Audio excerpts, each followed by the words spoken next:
House now stands resumed. I'll call on Leader of the House. Thank you very kindly, Mr. Deputy Speaker. Mr. Deputy Speaker, with your leave, I seek the indulgence of this House to revert to the item introduction of bills to complete a procedure which was interrupted when the MP for Point of Pear rose earlier. You may proceed, Leader of the House. The Valuation of Land Amendment Bill 2023 in the name of the Minister of Finance. Minister of Finance.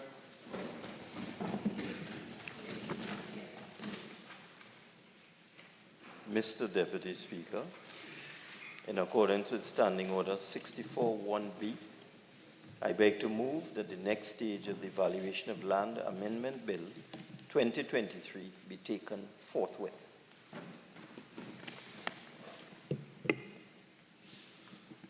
Honourable members, the question is that the next stage of the Valuation of Land Amendment Bill 2023 be taken forthwith. All in favour say aye. Aye.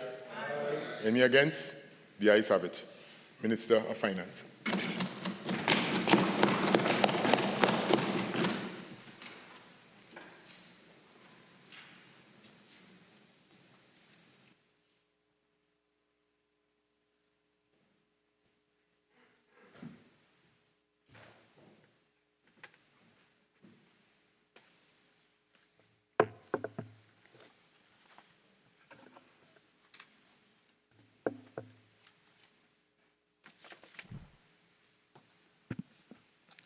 Mr. Deputy Speaker, I beg to move that a bill entitled An Act to amend the Valuation of Land Act, Chapter 5803, be now read a second time.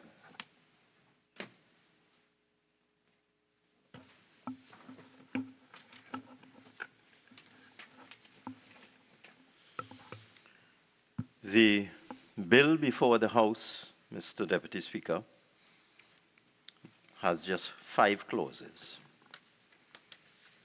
The first clause, a typical short title. The second clause is the interpretation clause. And the 3 operative clauses are clauses 3, 4, and 5.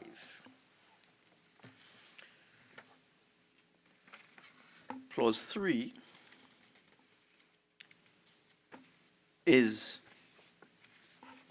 structured or is drafted to make it crystal clear that when the annual rental value of a property is determined by the Commissioner of Valuations, it will be an estimate. Generally, the valuation of land involves first determining the highest and best use of the site, estimating the value using modern appraisal theory, and then reconciling to a final estimate of value.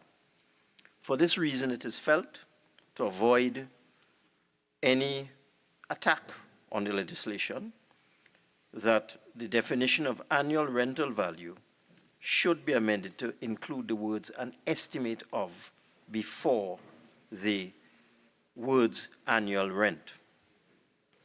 Secondly, Section 7 of the Valuation of Land Act allows the Commissioner of Valuations to value land which is valued at less than $18,000, where a return is made under Section 6. However, as most recently demonstrated when the Commissioner of Valuations requested property owners to submit returns, one of the other sections where the Commissioner can request information is Section 29. So persons can submit a return under Section 6 of the Valuation of Land Act, but they can also submit a return under Section 29 of the Valuation of Land Act, which is the section that we used most recently in the recent valuation exercise. The amendment to Section 7 allows the Commissioner of Valuations to value land which is valued at less than 18,000 at a flat figure of 18,000. And whereas the current law limits that to returns made under Section 6, this would now also include, in similar circumstances, where return is submitted under Section 29 of the Act. Clause 5 of the bill amends Section 7A of the Valuation of Land Act, which requires that 50% of all land in Trinidad and Tobago be valued prior to the Minister of Finance making the required order under Section A2 of the Act to give effect to those valuations. Now, Mr. Deputy Speaker, it is important to note that property tax is only applicable to lands that fall under the specific categories named in the Act, such as residential land, commercial land, industrial land, and agricultural land. The structure of the Act, as it is now, could lead to an argument that the establishment of the valuation role cannot be done unless the valuation of 50% of all land in Trinidad and Tobago has been completed. Under the Valuation of Land Act, the meaning of land is extremely broad and reads as follows: all land, messuages, tenements, hereditaments, corporeal and incorporeal of every kind, and description of any estate or interest therein, together with all parts, passages, ways, watercourses, liberties and privileges, and land covered with water, and all buildings or any part of any building, and all structures, machinery, plant, pipelines, cables, and fixtures erected or placed upon, in, over, under, or fixed to land. In other words, land is everything. That is an interpretation, that land means everything. So it's land underwater, forests, swamps, churches, schools, every watercourse, buildings, all structures, machinery, plants, pipelines, and the list goes on and on and on.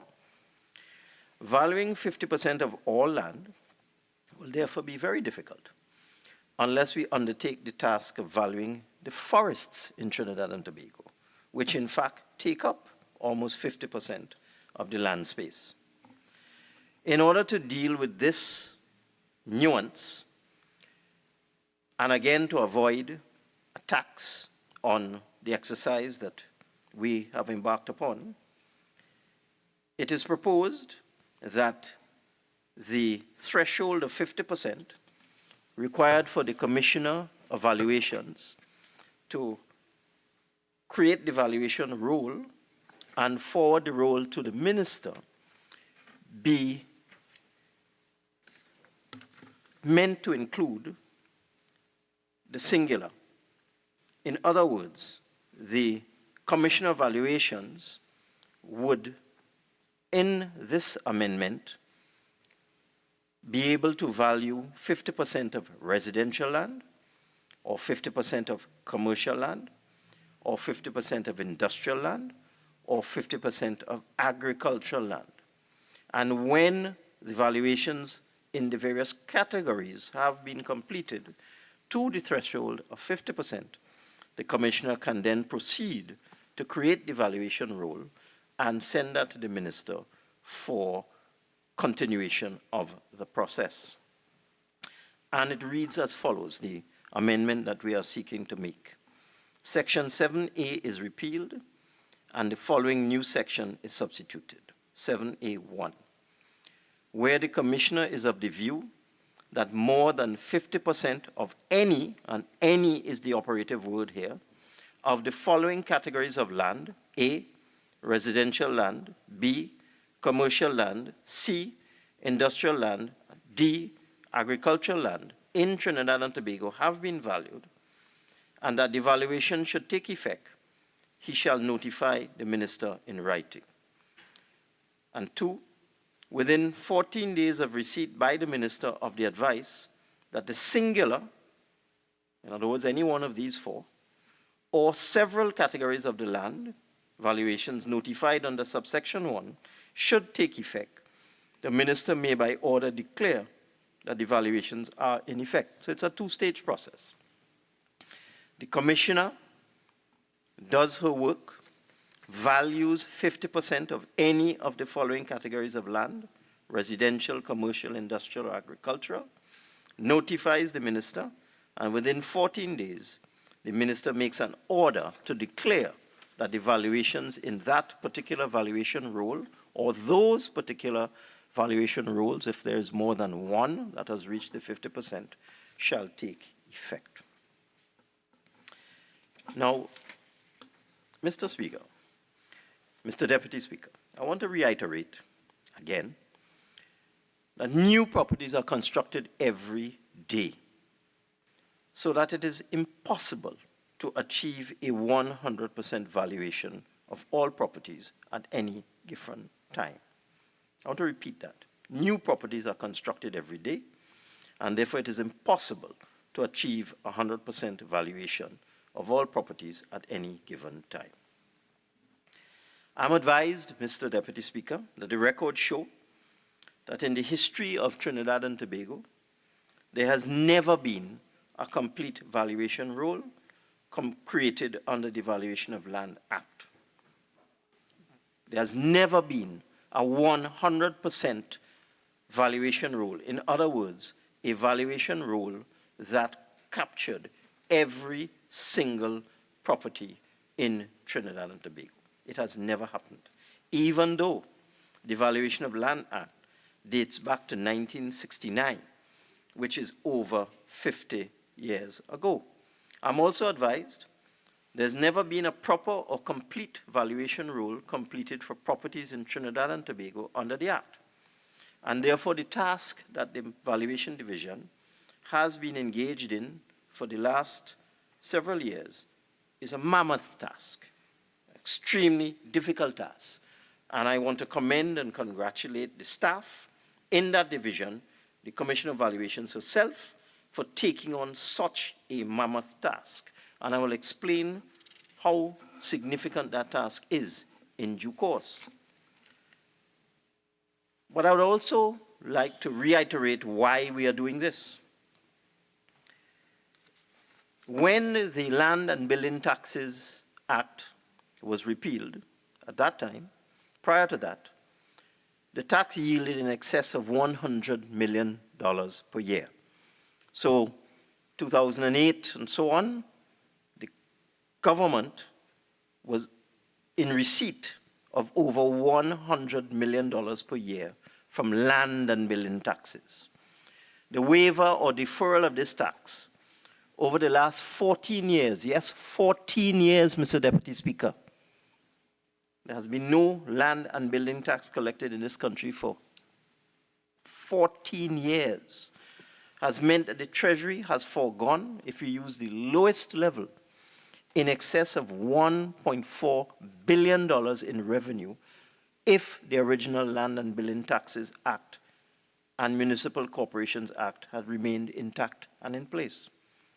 So if nothing had happened over the last 14 years, the Act had not been interfered with, the successive governments would have collected in excess of $1.4 billion. And I'm sure it would have been far more than that, because as I indicated, the valuation rule was incomplete. Some of the valuations dated back to the 1960s, 1970s, and they were therefore woefully out of date, and there were persons paying $5 and $10 in land and building taxes on an annual basis. So I think it's also necessary for me, Mr. Deputy Speaker, to give a global overview of the whole question of land taxes. Now, I have taken the opportunity to look at land taxes in the United States, the United Kingdom, and in the countries of the European Union. In all of these jurisdictions, land tax includes the taxation of land and buildings. I found just one jurisdiction, Estonia, out of the 27 or 28 EU countries where the taxation is simply limited to land. In all these jurisdictions, the United States, the United Kingdom, the countries of the European Union, the taxes are paid annually to either municipalities or councils. And that's a very important point, because what we are doing in Trinidad and Tobago and what will happen when the valuation rule is created, and the Commission of Valuations informs me that more than 50% of properties in the residential category have been valued, and I make the order, what will happen is that for the first time, all 14 municipal corporations will be able to collect the property tax and be able to retain the property tax and use it for the benefit of the residents of the municipalities for the first time.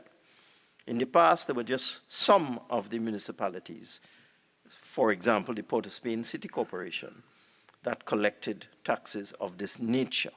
Now all 14, so that means the 7 opposition and the 7 government P&M corporations will be entitled to collect property tax, keep it, spend it for the benefit of the residents of their particular regions.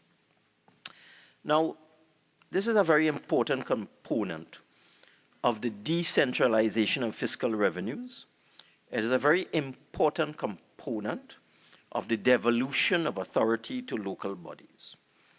Across all jurisdictions, it is accepted that these funds should be used for the benefit of the municipality, the borough, the council, the region, and so on.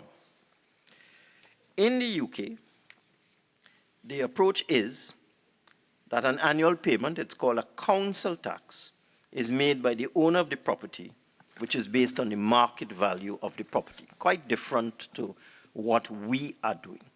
And I want to stress at this point in time, one of the areas of mischief propagated by persons opposed to this tax is the untruth that taxation in Trinidad and Tobago on properties will be based on the capital value, the resale value of properties. That is completely untrue. The way the system works and the way the various bits of legislation are structured, the Commission of Valuations will work out a rental value, an estimate, as we are now doing with this legislation. And based on that estimate of the annual rental value of the properties, percentages applied, and then the amount of tax is arrived at. So it is not, as some of the opponents of this tax have spent years misleading people and telling them by way of example that if your house is worth $1 million, you will have to pay 3% of that in tax per year, which is $30,000. Completely untrue. In fact, if I use an example, if you take $1 million property, that might rent for $3,000 a month. And if you take the annual rental value as $36,000 a year, and you take 3% of that, you're getting in the vicinity of $1,000 or $90 a month. And therefore, it is not 3% of $1 million, which is 30,000, is what the tax is going to be. Not at all. It is 3% of 36,000. So it's not 30,000, it's 1,000. And this is a untruth that has been propagated by the opponents of the tax. I looked at some of the values of tax that people have to pay. If one looks at the United Kingdom, the average tax, I'm told, in the United Kingdom for an average home average small flat, two-bedroom flat in the United Kingdom, the average tax per year is in the vicinity of £2,000. So in the UK, your ordinary person, your bus driver, your dock worker, has to pay council tax somewhere close to $20,000 a year. In our case, the equivalent person has to pay $1,000 per year. I just want to make that clear, because there is a lot of misinformation and a lot of mischief outside there. In Trinidad and Tobago, we also have a very long history of land and building taxes. So it is not to say that this is something new. How much more time do I have, Mr. Deputy Speaker? You finish at 7:02, Mr. Minister. Lots of 7:02. time. So it's not to say that this is something new. And I want to make the point because I went way back to see what was the opposition to this tax back in 2009, 2010. And the view was at the time that people should not have to pay any more than they were paying in land and building taxes. Not that there should be any tax, but somehow this thing has mutated into there should be no property tax at all. So let me give the history of Trinidad and Tobago. My research tells me that as far back as 1785, each of Trinidad's 3 commissioners of population had to supervise the clearing and repair of roads among the planters. And based on that, that was something called the curvey, the compulsory contribution of labor and material. It was the earliest imposition in the way of a tax on landowners. It persisted from 1785 to 1844. So landowners back in the 18th century in Trinidad and Tobago were required to pay tax based on the services, because this is another very important thing. Why pay the tax at all? The history of Trinidad and Tobago, going back over 200 years, the general principle was established that property tax was to raise the necessary revenue for the provision of services. So back in 1785, the work that was done by the then government, if you want to call it that, was to clear and repair roads and other infrastructure that serviced the plantations in Trinidad and Tobago. In 1786, during the French occupation of Tobago, a house tax that fell largely to merchants and artisans was levied. And I found this quite shocking. In 1786, the French, who occupied Tobago at the time, levied a tax of 8% of the capital value of houses in Scarborough, Plymouth, and Georgetown. And for those who don't know Tobago, Georgetown is now called Studley Park. This was followed in 1788 by a 6% tax on rents in Tobago. Moving on, in 1815, by order of Prince Regent, a house tax was introduced in Port of Spain for the first time. So we've had a house tax in Port of Spain now for over 200 years. And again, it was tied to services. The tax was calculated based on the cost of graveling streets and laying the pavements that led to every dwelling house in Port of Spain. The cost at that time was $120. So it was quite significant, $120 200 years ago. In 1844, an ordinance was introduced which introduced annual house rates for Port of Spain from the 1st of January 1845 at the rate of 5% of the annual rent or annual value. Arima and San Fernando followed shortly afterwards.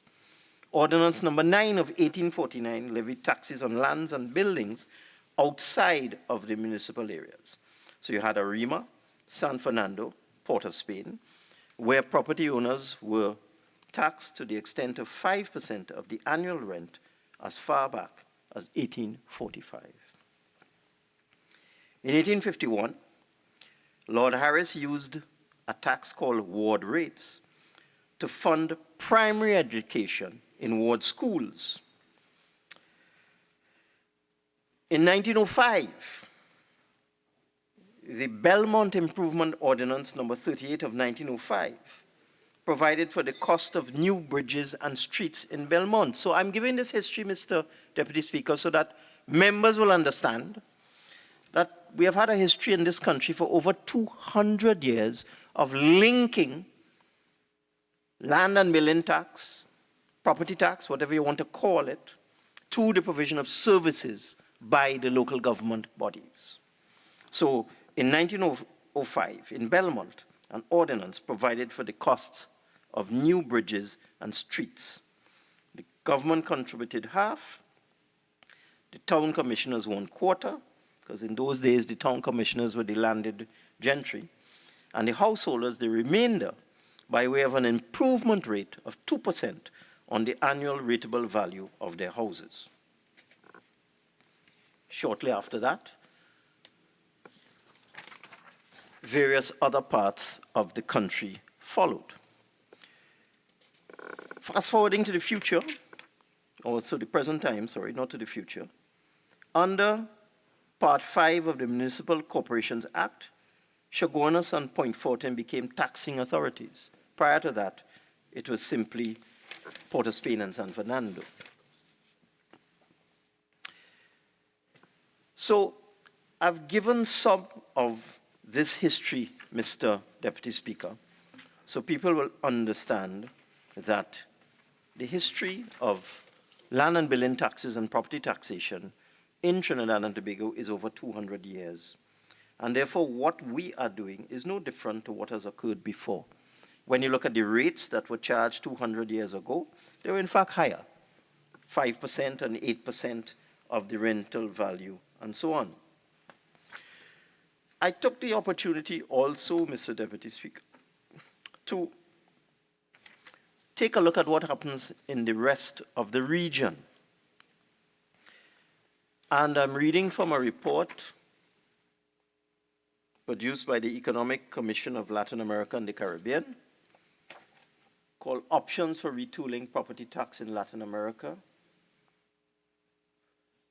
And in this report, Mr. Deputy Speaker, it gives you some indication of the revenue that is generated by property taxation in various Latin American countries. And when I look at the table, I see, for example, Argentina collects 0.4% of GDP, Brazil 0.6% of GDP, Colombia 0.8% of GDP. The average for Latin America is 0.5% when you look at all countries. Uruguay is actually 0.9%. And the developed countries in the OECD, the average is 1.1%. If we were to take that and translate it to our current GDP, which is about $195 billion, one would see that if we were generating 0.4% of our revenue from 0.4% of our GDP in terms of revenue from property tax, we would be collecting somewhere in the vicinity of $800 million per year. So across Latin America, Argentina, Brazil, Chile, Costa Rica, etc., the average for Latin America is 0.5% of GDP. When one looks as well as what's happening in these countries, it's very interesting. In those countries as well, the tax is attacked because of perceptions of unfairness. And basically the research shows that property tax becomes unpopular when it is perceived as unfair. It also becomes unpopular when it is perceived to be arbitrary. And therefore, it is incumbent on us as a government to properly educate the population as to what the true facts are with respect to property taxation. Coming back to the bill, let me spend a little time now on valuation methods.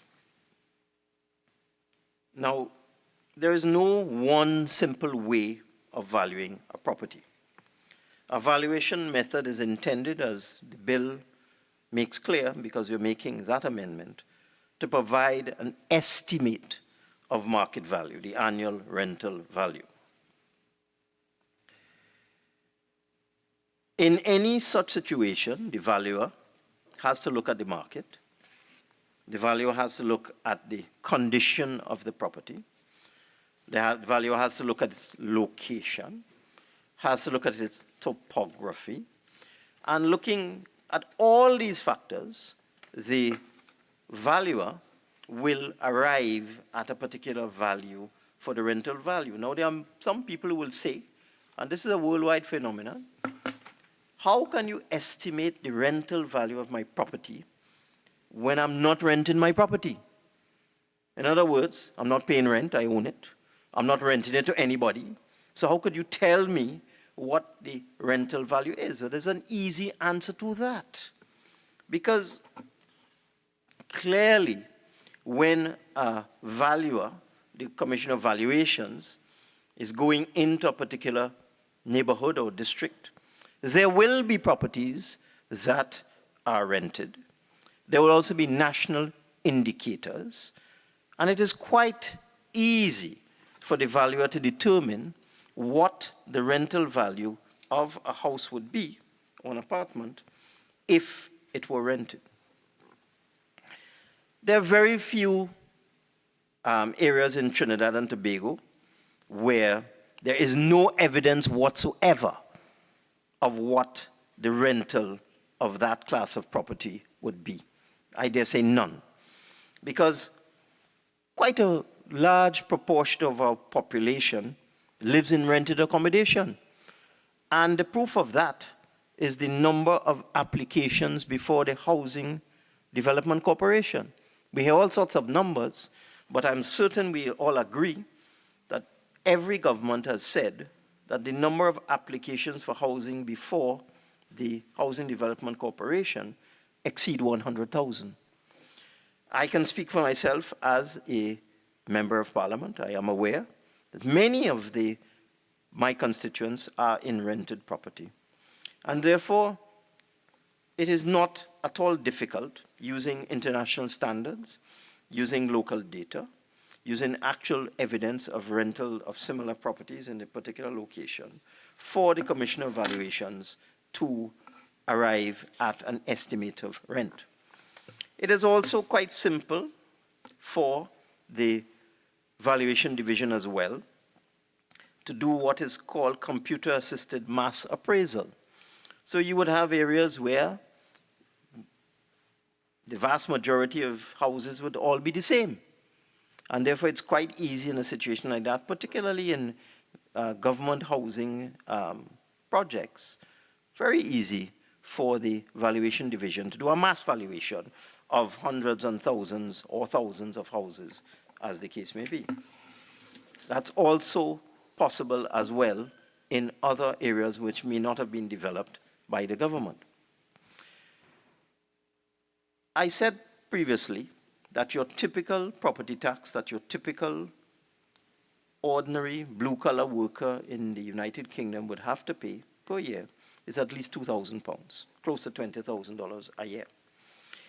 The information I have as well, that in the United States, in 2022, the average single-family home owner paid property tax in the vicinity of $3,700 US per year, $25,000. I'm stating these facts.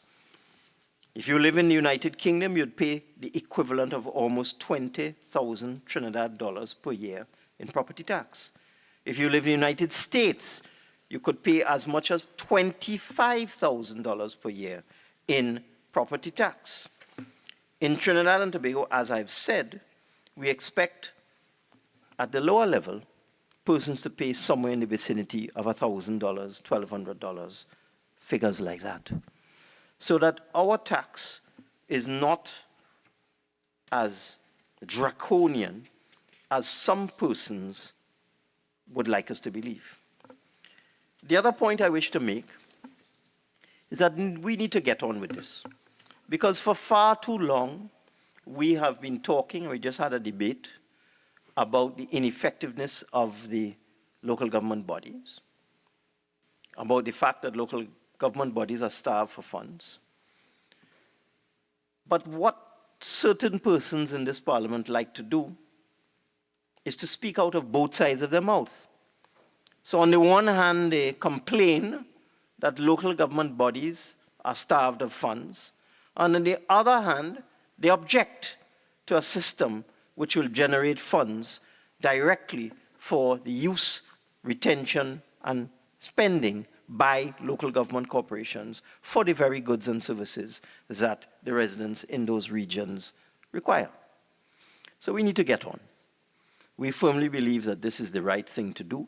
We firmly believe with all of the events of this month and the fact that we are moving forward with a new local government system, the fact that we are going to devolve many functions to local government bodies that they may not now have responsibility for, we think it's absolutely essential that we create this dedicated income stream for all 14 regional corporations in Trinidad and Tobago.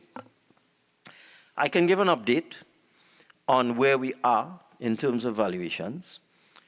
The number of properties identified in Trinidad and Tobago from aerial photographs and from data from TNTech, from WASA, and from TT Post, and from data from the records of the Valuation Division from the old land and building taxes system.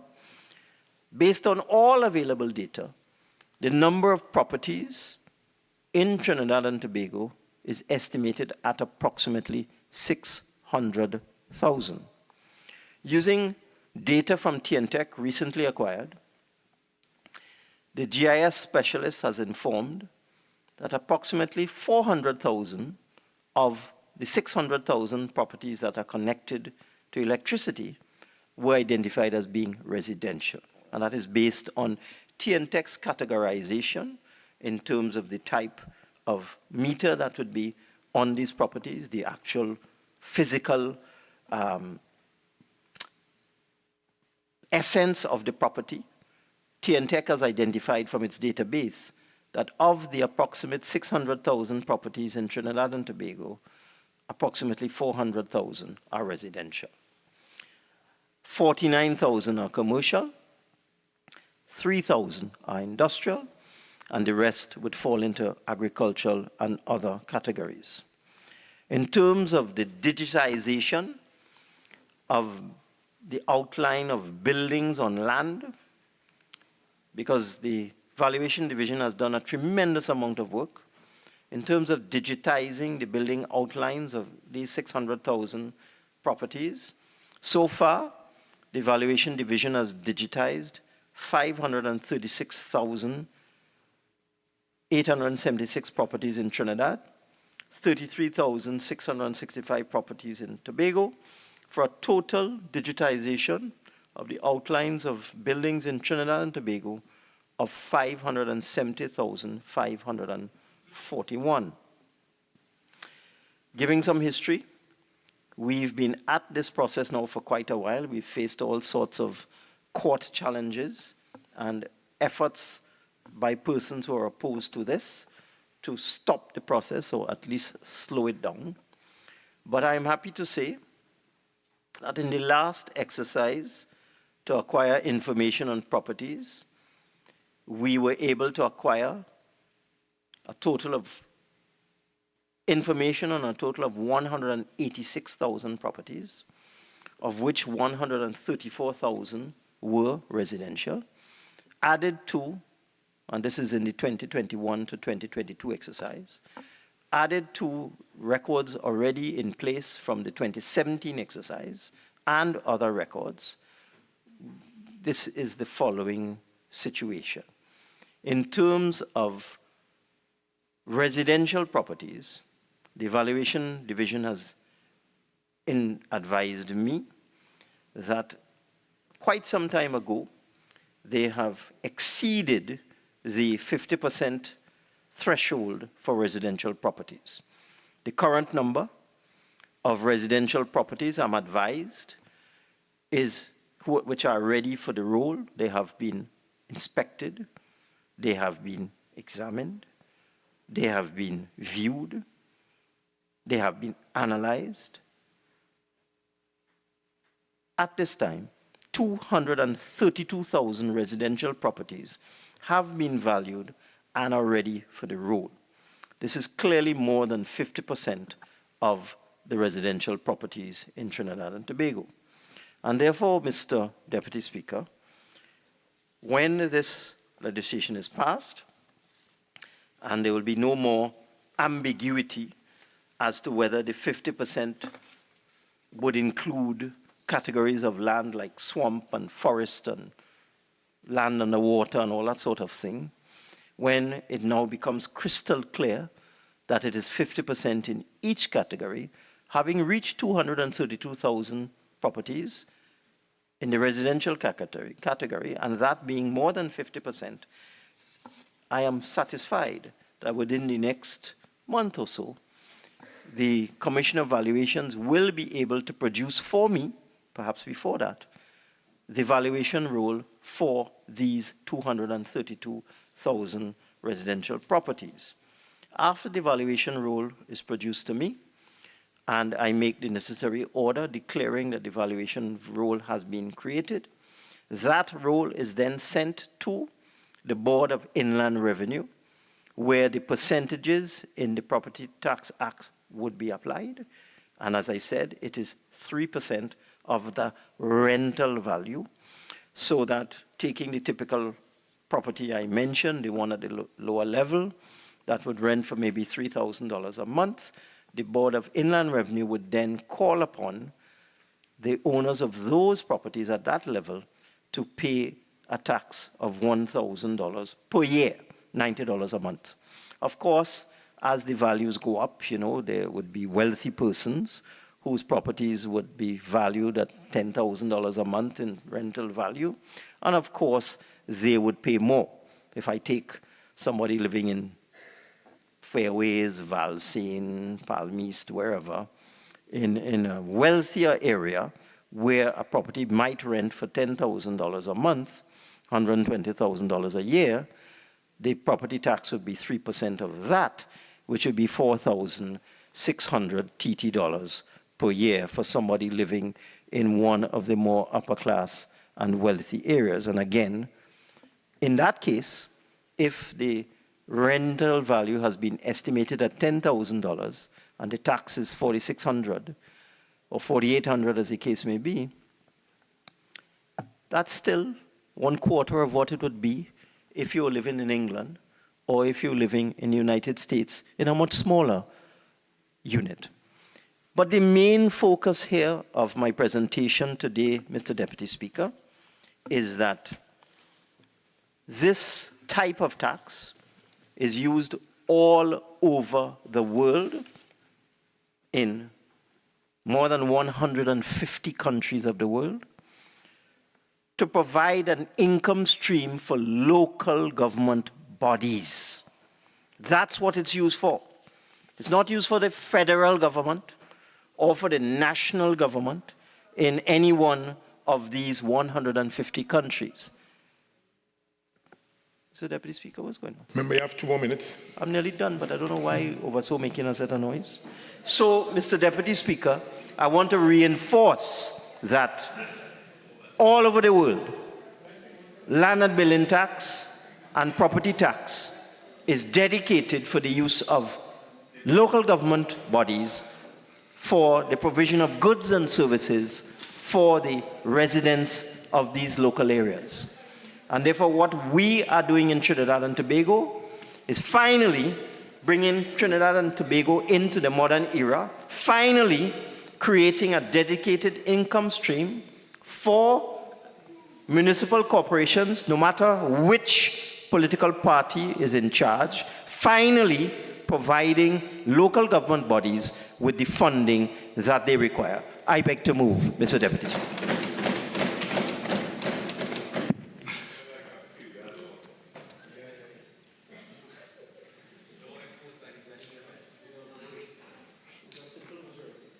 Members.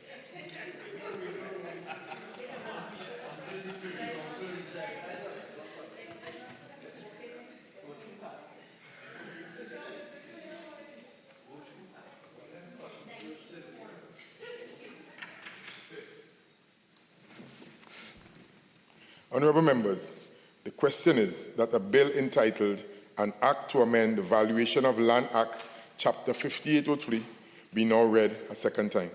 All in favour say aye. Aye.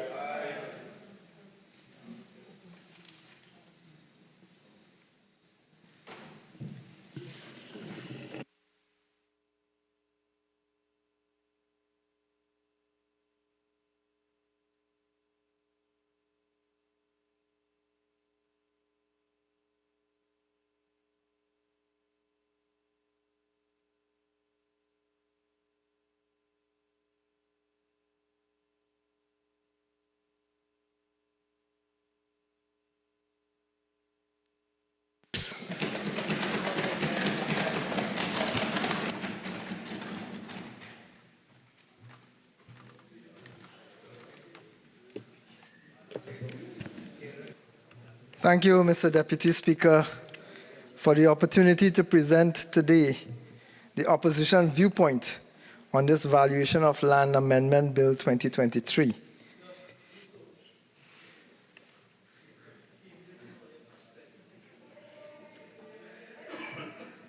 Mr. Deputy Speaker, having listened to the Honourable Minister in his extensive presentation, traverse the history of property tax, I am of the view that if the minister wanted to narrate this story, what he should probably do is invest in a podcast to provide the history of Trinidad and Tobago. What he did not do is provide substantial information with a specific reference to the bill before this House. The minister spent all this time ambling all over the place, referencing 1786. As far back as 1786, I would like the minister to focus his attention not on 1786, not on 1820, not on 1901, but today, 2023. May 24th, 2023, because this is when this legislation has taken place. This is when the persons who are being affected will be affected, Mr. Deputy Speaker. Focus, Minister, focus. Mr. Deputy Speaker, because the Minister himself failed, it falls upon me to provide a little bit more clarity with regards to this legislation. Mr. Deputy Speaker, this bill seeks to amend the Parent Act, the Valuation of Land Act, Chapter 5803, Act 18 of 1969. So it's a very old piece of legislation. This Parent Act has been amended substantively on 3 previous occasions, with amendments taking place via Act number 24 of 1981, Act number 21 of 1990, Act number 17 of 2009, and Act number 5 of 2018. An amendment was also made via subsidiary legislation, read the legal notice number 69 of 2023. That was the Valuation of Land Prescription of Time Frame for Provision of Information Order 2023. So, Mr. Deputy Speaker, the bill before us, and that is where I want to bring this House back to, not to the history lesson, because I think that was a deliberate attempt to mislead. I want to begin with the reference to the minister's statement. The minister started off by saying that there was a lot of misinformation, a lot of mischief with regards to property tax in the public domain. He started off with that. And may I also add, a lot of misdirection. Because Mr. Deputy Speaker, we need to first look at what is the purpose of this bill. And that is what we thought the minister was going to come and explain to us. What is the reason, the real reason for this bill before this House? Because although this bill is a mere 5 clauses that the minister glossed over, although it's a mere 5 clauses, the bill is deceptively simple in its diminutive size, but gargantuan in its punishing effects that is going to have on the population of Trinidad and Tobago and pockets of every citizen, perhaps not unlike the goodly Honorable Minister himself. But we know, Mr. Deputy Speaker, that we cannot trust this government in big things and definitely not even in little things. So we need to ask, Mr. Deputy Speaker, why is this legislation being brought today, May 24th, 2023, to this Honorable House? Why has this Parliament been summoned to debate this piece of legislation today? What makes this bill more important than legislation to address the runaway crime rate, the worst in this country's history, that is savaging every man, woman, and child in this country?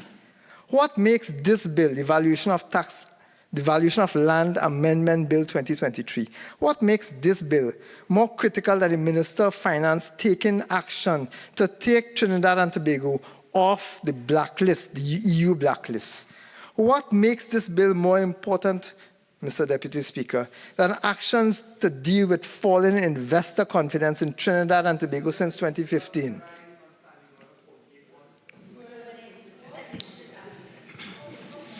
Overruled. Thank you very much, Mr. Deputy Speaker. And for the clarification of my colleague, I said as much. We are explaining what the purpose of the bill is. Thank you. Proceed. Thank you very much, Mr. Deputy Speaker. Duly guided. Member for St. Augustine. What is it about this bill, Mr. Deputy Speaker, that gives it precedence over the need for government action to deal with the protection of youth in children's homes, or to deal with the growing violence in schools, or the failure of the government to create jobs? What is it about this bill that makes it more critical for the government to come here today than to take action to deal with any of the critical issues facing Trinidad and Tobago? Where in this bill is there any provision designed to treat with any of the problems facing our citizens? You know, in law, Mr. Deputy Speaker, we generally ask what mischief the legislation is seeking to address. But when it comes to this government, Mr. Deputy Speaker, we have to ask what mischief this government is up to when it brings legislation like this to the House. And sometimes somehow it always seems to be that legislation brought by this government seems to penalize the citizens of Trinidad and Tobago. And that is where we are today.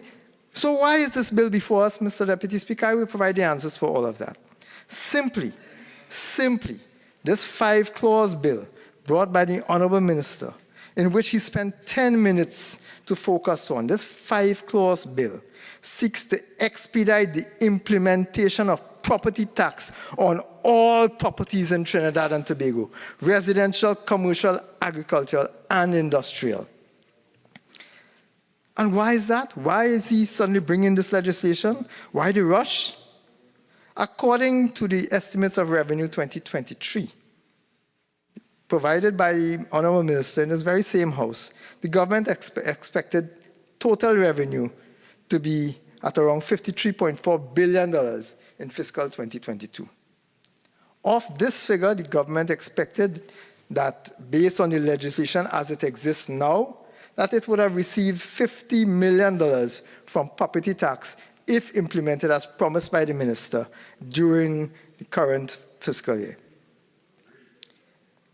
That pales in comparison with the $100 million expected in 2022, or the $250 million they expected in 2019 if they had implemented property tax when they had done, when they were initially pursuing it.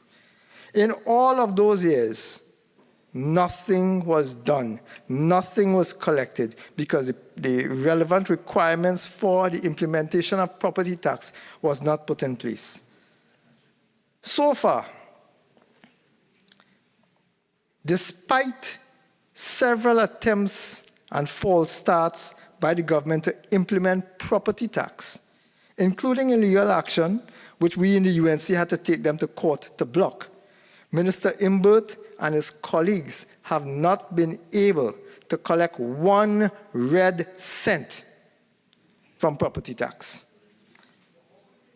And with 3/4 of the financial year already passed, Silence. with 3/4 of the financial year already passed, it seems clear that for 1 more year, for this financial year, no money will be collected from property tax. When you consider as well that the international prices of energy products, have fallen and production of energy products has also dropped, it means that the minister's revenue estimate provided in budget 2023 is going to be substantially lower than expected. And that is why we are here today. We are here today so that the government could use its simple majority. And the minister, when he was walking away from the podium, was boasting that this just requires a simple majority. This just requires a simple majority. And it does. All that is required is for the government to decide that they want to force this thing down, and that is exactly what will happen. They will use a special majority, they will use a majority to implement it. This government then clearly intends to pass this bill, to sneakily implement property tax on agricultural property, commercial property, and industrial property without telling this nation a word. Standing Order 48-6. What is this sneakily? We write here in front of everybody. They have live TV. Maybe if you had waited till I was finished with the sentence, you would have heard why. Sneakily, ma'am. Again, remember, I'm sure you can use a more parliamentary word than that. No, members, I'm ruling. Members. Yeah, I'm sure you can use a better word than that, member. Thank you. I guess I can't use surreptitiously as well, Mr. Deputy Speaker. But I think it's clear. Standing Order 48-6, please. No, you can't use that word either. Again, remember, I know you can, please. And we will be able to move on quickly. Allow me, Mr. Deputy Speaker, with your leave, to move on.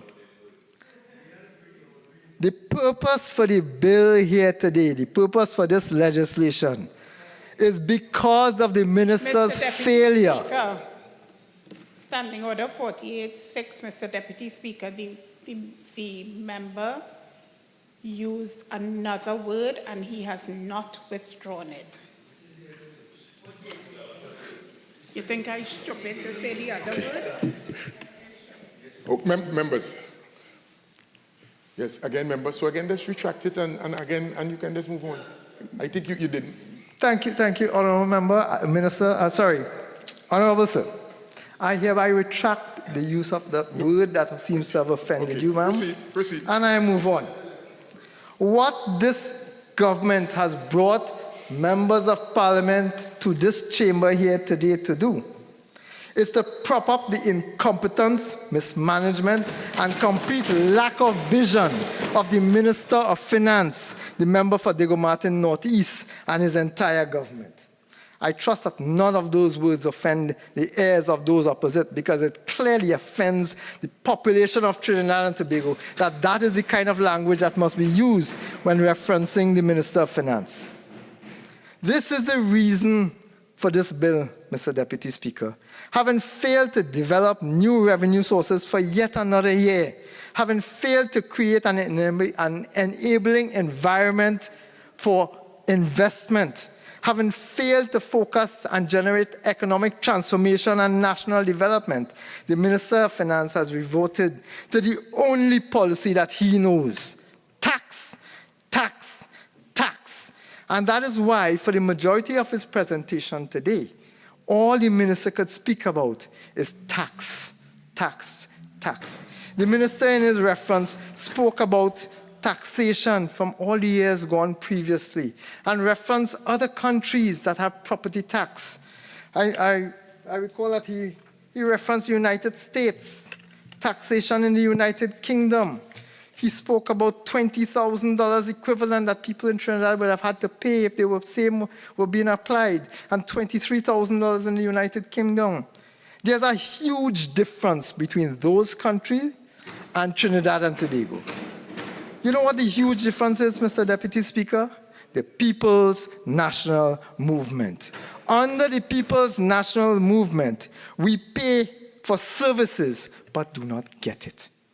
In those developed countries that he's referencing to justify the property tax that he's planning to implement here, in those developed countries, people get the service. They get the service that they pay for, not in this country. In this country, Trinidadians and Tobagonians pay taxes, but we still have the worst roads in our country. We can't get roads fixed. We can't get water. We have problems getting lights. We have runaway crime. We have bees attacking people in this country.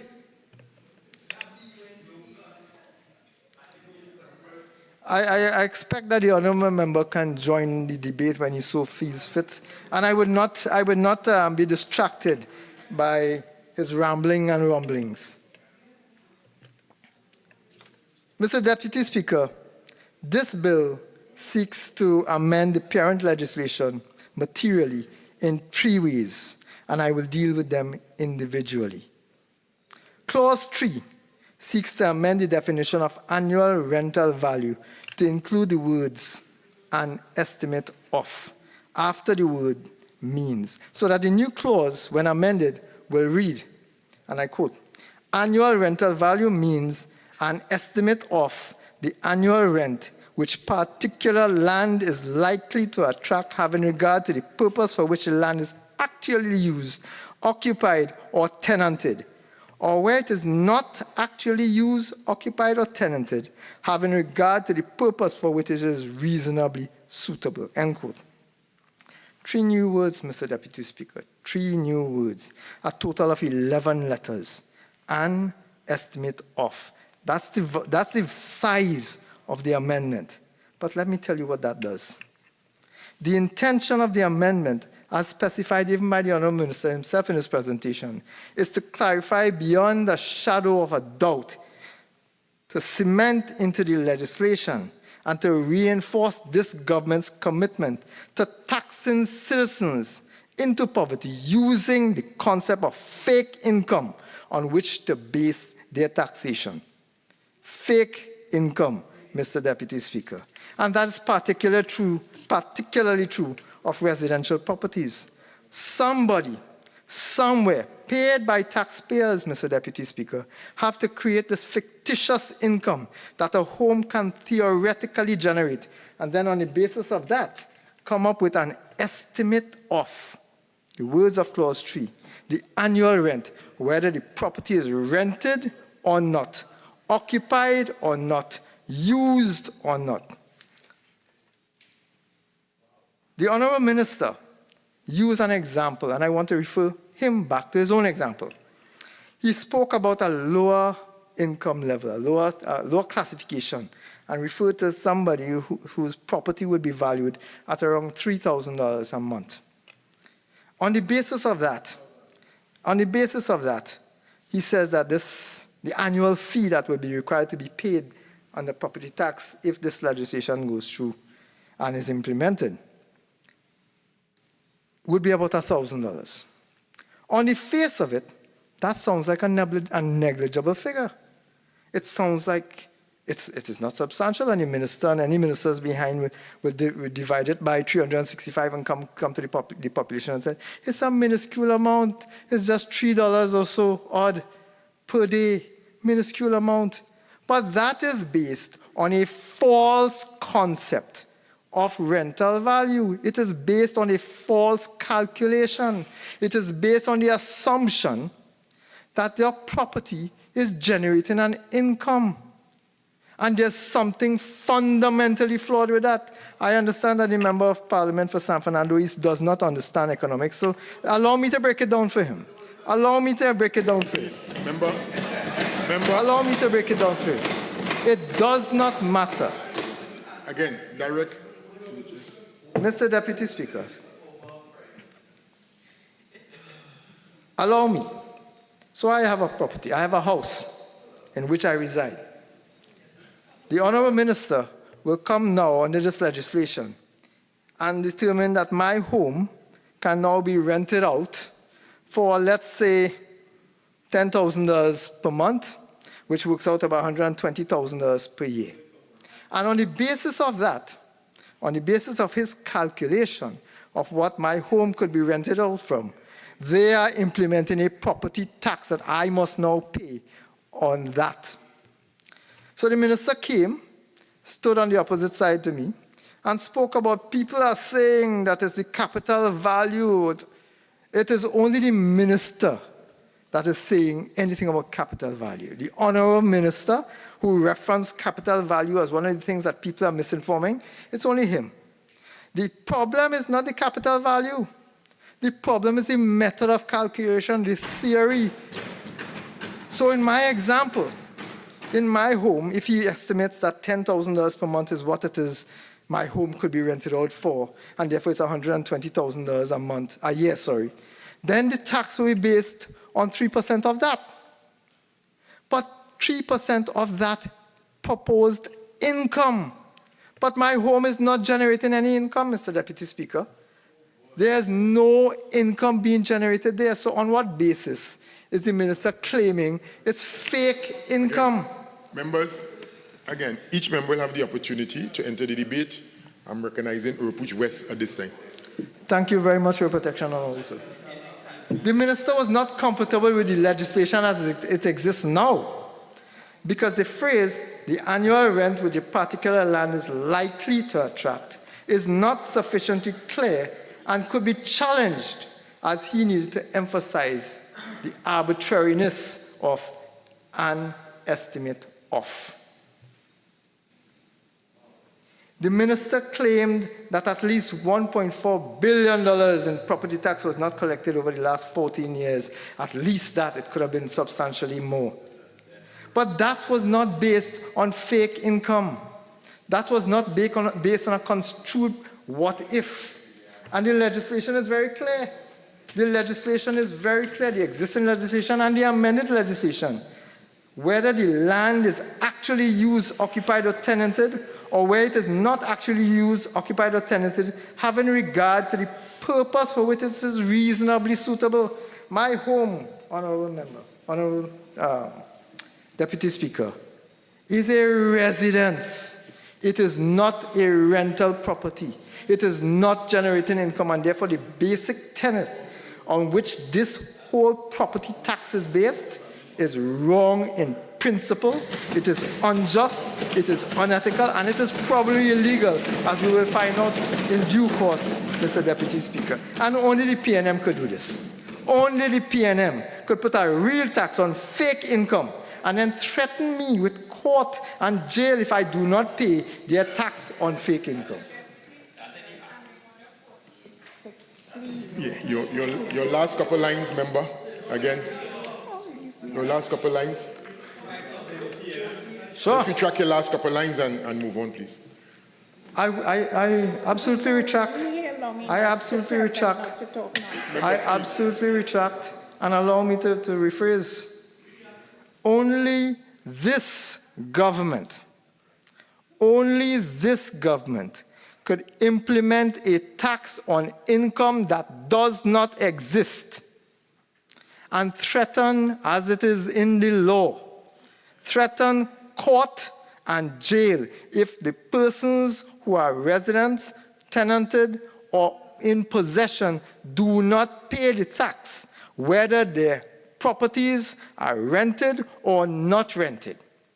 Only this government could tax income that does not exist and penalize citizens if they don't make the payment.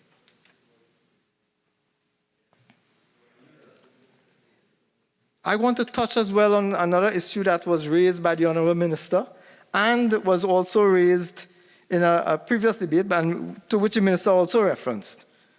The property tax that they're referring to here, that the an estimate of, and it all falls under the same clause 3.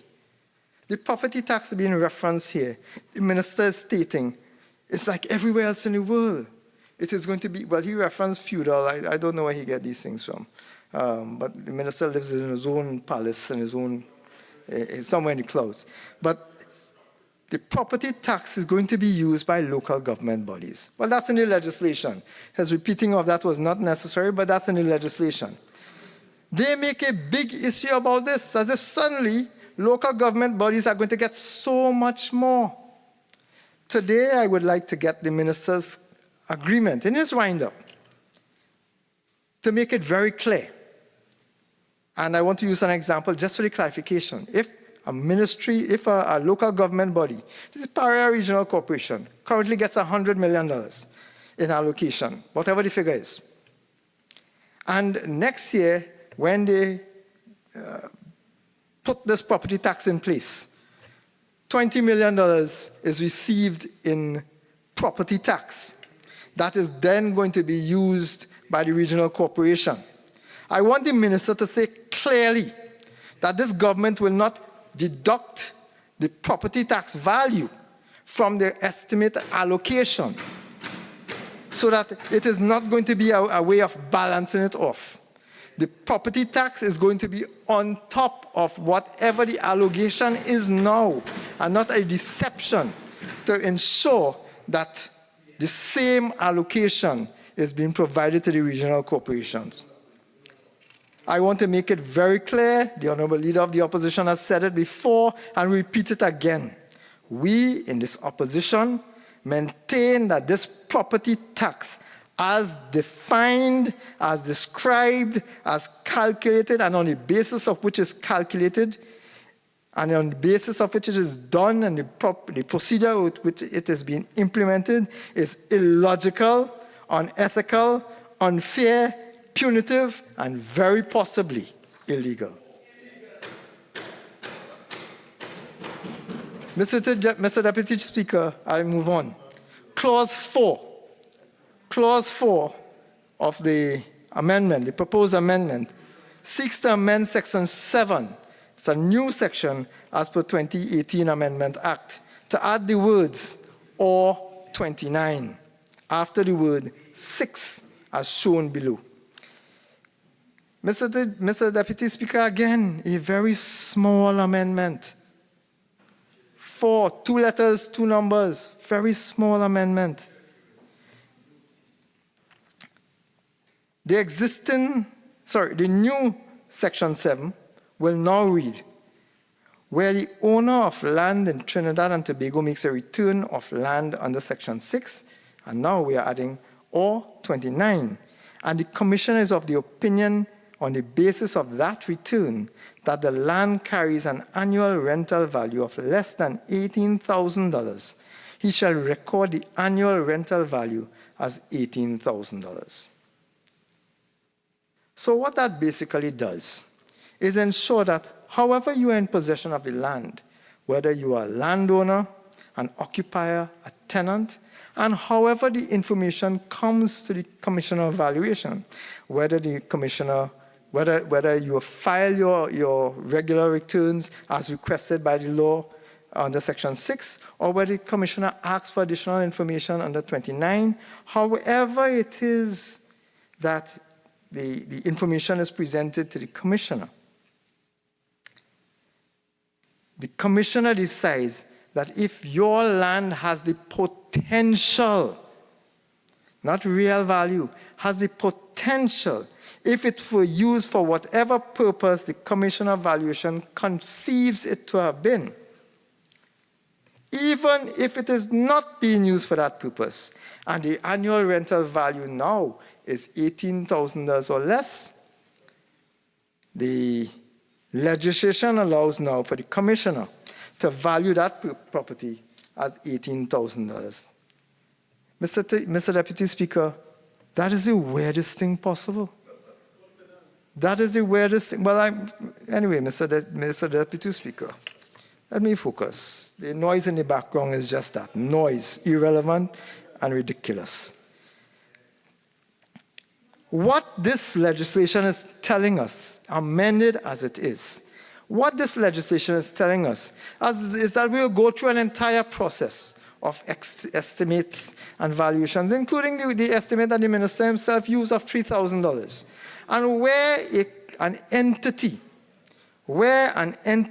is valued at $3,000 or under $18,000. So let's say, for argument's sake, it's valued at $3,000 a month, $2,000 a month, $1,000 a month. In a case in some of my constituents, Mr. Deputy Speaker, there are persons who would have built their properties many, many years ago in areas where there was nothing. There was just bush. Member, you have your speaking time has elapsed. You have an additional 15 minutes. Care to avail? Absolutely. Thank you very much. Proceed. So in such a case, for example, where the government has failed to dredge the rivers there over the last 8 years to widen the river, and to date has failed to implement banks, Mr. Deputy Speaker, I expect that the annual rental value there will be negative. Because every year these people get flooded out and nobody wants to come to rent there. So the annual rental value there should be negative. What does that mean? That in the immediate vicinity of such a trace, and it's not just in the immediate vicinity, because whenever there's heavy rainfall, floods take place because of the South Oropouche River throughout Oropouche West. But in those areas, these people should not have to pay property tax. They should not have to. And if they do, it should be a minuscule amount, and I will come back to that in a few minutes. Mr. Deputy Speaker, let's say for argument's sake that the Commissioner of Valuation decides that this property now is worth $1,000 somehow if they were rented it out and people miraculously decided that they wanted to come and rent this flood zone, thanks to the failure of the government to dredge the river.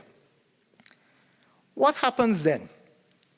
Somebody whose valuation would have been done and conducted under the Ministry of Finance by the Commissioner of Valuations, and the valuation would have been $12,000, now has their valuation increased artificially again to $18,000 for taxation purposes. How ethical is even that?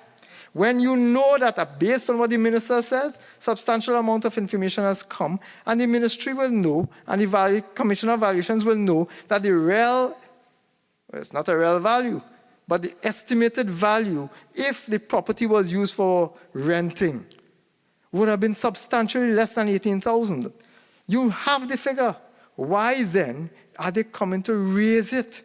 It's a punishment, Mr. Deputy Speaker, and this one clearly is designed to punish persons of lower income levels or with properties that have been there for a long time or in a deteriorated state. That is absolutely unacceptable. Let's withdraw it, please. Now. Let's withdraw it quickly, please.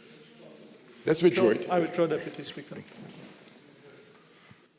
This action of the government, by increasing a valuation that they know to not be true, is punitive especially against the poor.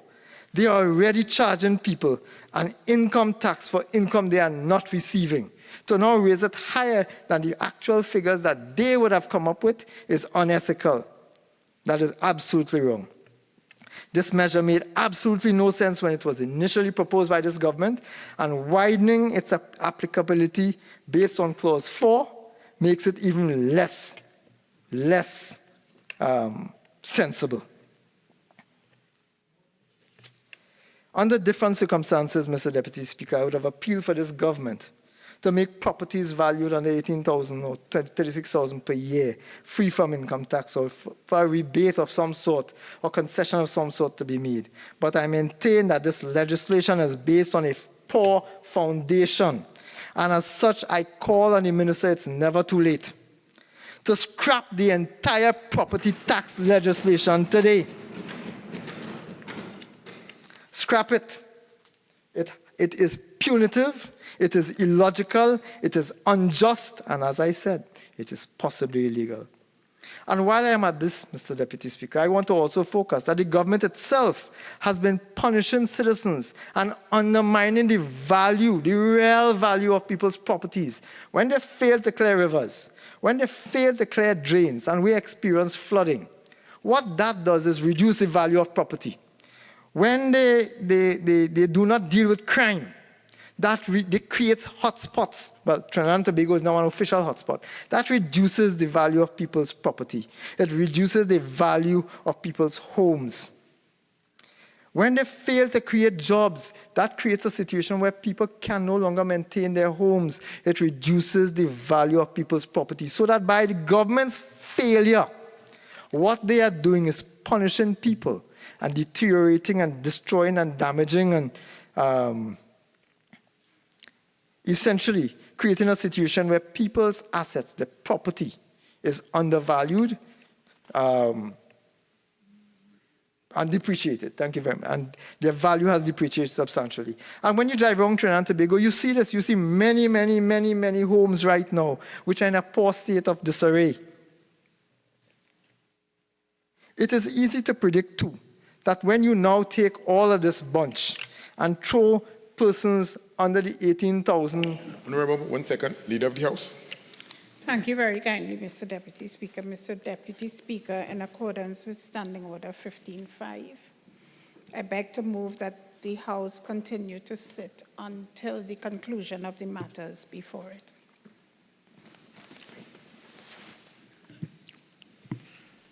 Honorable members, the question is that the House continue to sit until the completion of the business before the House. Those in favor say aye. Aye. Those against say no. I think the ayes have it. Continue. Mr. Deputy Speaker, may I be advised of how much time I have left? You end just around 7:48. Thank you very much. Mr. Deputy Speaker, given the ministry's determination to raise people's valuation to $18,000, it is clear that there's going to be a deluge of claims to be brought before the Valuation Tribunal. And today I want to ask the Minister, who spoke last on this issue of Valuation Tribunal during the budget presentation in September last year, when he said that the Valuation Tribunal has been finalized. I quote, "The Valuation Tribunal has been finalized to handle disputes over property valuation and will be in place when the first valuation rule is completed. The tribunal members are appointed and with the recruitment process of the chairman, etc., is in progress." The minister determined today, and he said it today, that a lot of things are in place. Thousands and hundreds of thousands of homes, of residential properties have already been valued and assessed, and they're ready on the road to go. Can the minister indicate the status of this Valuation Tribunal? And I want to be very specific with my question to give him the opportunity to respond. Since they have already set up the tribunal, since September last year, and they were awaiting the appointment of a chairman, and they have already determined a substantial amount of valuations, the assessments have already been done. Have anybody been contacted by the Valuation Tribunal, by the Valuations Unit, so that they can have a clarification as to whether there's a difference between what their estimates have been and what the ministry's estimates have been, and therefore they have access to the tribunal. They know that they have access to the tribunal to query. Or is the minister waiting to implement, and having implemented, ensure that people pay their tax, comply, and then complain, which is unfair in itself. But the minister should advise us the current status of the Valuation Department, the Valuation Division, and whether or not persons have been communicated with to determine whether or not the values that they would have proposed as their estimates is in line or in sync with the ministry's valuation, and therefore whether there is basis for claim for dispute resolution. And there's a reason I'm asking that, because based on a cursory look at the ministry's website, the Ministry of Finance Valuation Division.gov.tt, the last announcement on that website was more than a year and a half old. That is even before the minister's statement. That brings no sense of comfort to myself or to any tax-paying citizen, especially a property owner, occupier, or tenant who now has to face this draconian piece of legislation. Mr. Deputy Speaker, I am very curious because the ministry has been spending millions and hundreds of millions of dollars on this digitalization exercise. And now we are realizing that the valuation division, especially given the emphasis that this government is putting on executing the property tax, the valuation division website is not up to date. There's a serious issue of concern because people should by now be able to find out whether their values are in sync and what options they have and what recourse they have for the implementation of the property tax. Mr. Deputy Speaker, I'll move on in a few minutes to Clause 5. Clause 5 seeks to repeal the existing Section 7A below, and I don't have the time to read it all out, and replace it with a new subsection. The minister in his presentation read out basically what the new subsection is. And just for reference, I want to use one part of it, where the commissioner is of the view that more than 50% of any of the following categories of land: A, residential land; B, commercial land; C, industrial land; and D, agricultural land in Trinidad and Tobago, has been valued and that valuation should take effect. He shall notify the minister in writing. Basically, what that does is move us from where we were before, which was 50% of the residential properties is what was the trigger for the implementation of the property tax. Now they plan to use this 50% as the trigger for the implementation of property tax for all classes of land. All classes. Mr. Deputy Speaker, that is the biggest betrayal of all. It's an attempt to retrofit legislation created and directed for one criteria to ask for the use of that criteria to implement on other criteria. That too is legal maneuvering and misdirection, Mr. Deputy Speaker. By sleight of hand, this minister proposes to implement the property tax on agricultural land. Now, under this legislation, under this current legislation before the House, and the minister spends 10 minutes on that. 10 minutes on that. Agricultural land. I wonder if farmers know this. Because while farmers are suffering from predatory larceny, as my colleague here spoke about earlier today, poor infrastructure and the ever-increasing price of raw materials, with an absent Minister of Agriculture, they are now being threatened with property tax. How heartless is that? 1%, sir, is substantial for people who are not getting the services that they are expecting and that they deserve. You praise these farmers for keeping the country fed during COVID, but instead of addressing the shortfalls caused by failure of this government, you put a dagger of property tax into their proverbial backs. That is unacceptable. By sleight of hand, the minister proposes to implement property tax on uncultivated land. I wonder if persons who have land not currently under cultivation, not earning a single red cent, I wonder if they know that the taxman is coming. And he will value your land on the basis of some estimate of what could have been grown on there, even though there's nothing growing on it. And there's no guidance. We don't know if he's going to estimate it he's going to estimate a value based on whether bodi is being planted, tomatoes, onion, dragon fruit, bygone, or for the Minister of Local Government, we don't know if they're going to be planting chocolates for him to go and pick. Mr. Deputy Speaker, by sleight of hand, the minister proposes to implement property tax on commercial properties. I wonder if businesses who are currently reeling under a never-ending spate of crime, confronted with an unpredictable water supply and impending higher electricity rates, I wonder if they know that property tax is coming now. Having spent thousands of dollars, and this is true for both commercial properties and residential properties, having spent thousands of dollars to install burglar-proofing camera systems, alarm systems, special reinforced doors, high-end security, buying dogs, etc. What you have done, what those persons, residential homeowners and commercial owners, what they have done is because of the government's failure, they have been forced to spend more money to protect themselves. But unfortunately, what that also does is increase the value of their property that the government is now going to eye with wicked eye, with evil eye, with malicious eye. And the same is true for industrial land. Mr. Deputy Speaker, my question is, has the minister engaged in any consultation, any discussions with farmers, businesses, members of the manufacturing community about its plan manifested in this amendment, small as it is, manifested in this amendment to impose the property tax immediately on passage of this legislation? We have 2 more minutes. With the President's, thank you very much, and with the President's assent. Has the minister done any impact assessment with all the time that he has had since he's been pursuing property tax? Has he done any impact assessment to determine in the current circumstances how a new tax will affect ordinary citizens? When you put additional tax on agricultural products, on agricultural land, on commercial land, and on manufacturing land, all of that is passed on back to the consumers. How much higher will prices climb is an unknown factor, but the fact is, Mr. Deputy Speaker, that prices are going to escalate substantially because all of those components, all of those land that this minister described, has to pass on their cost.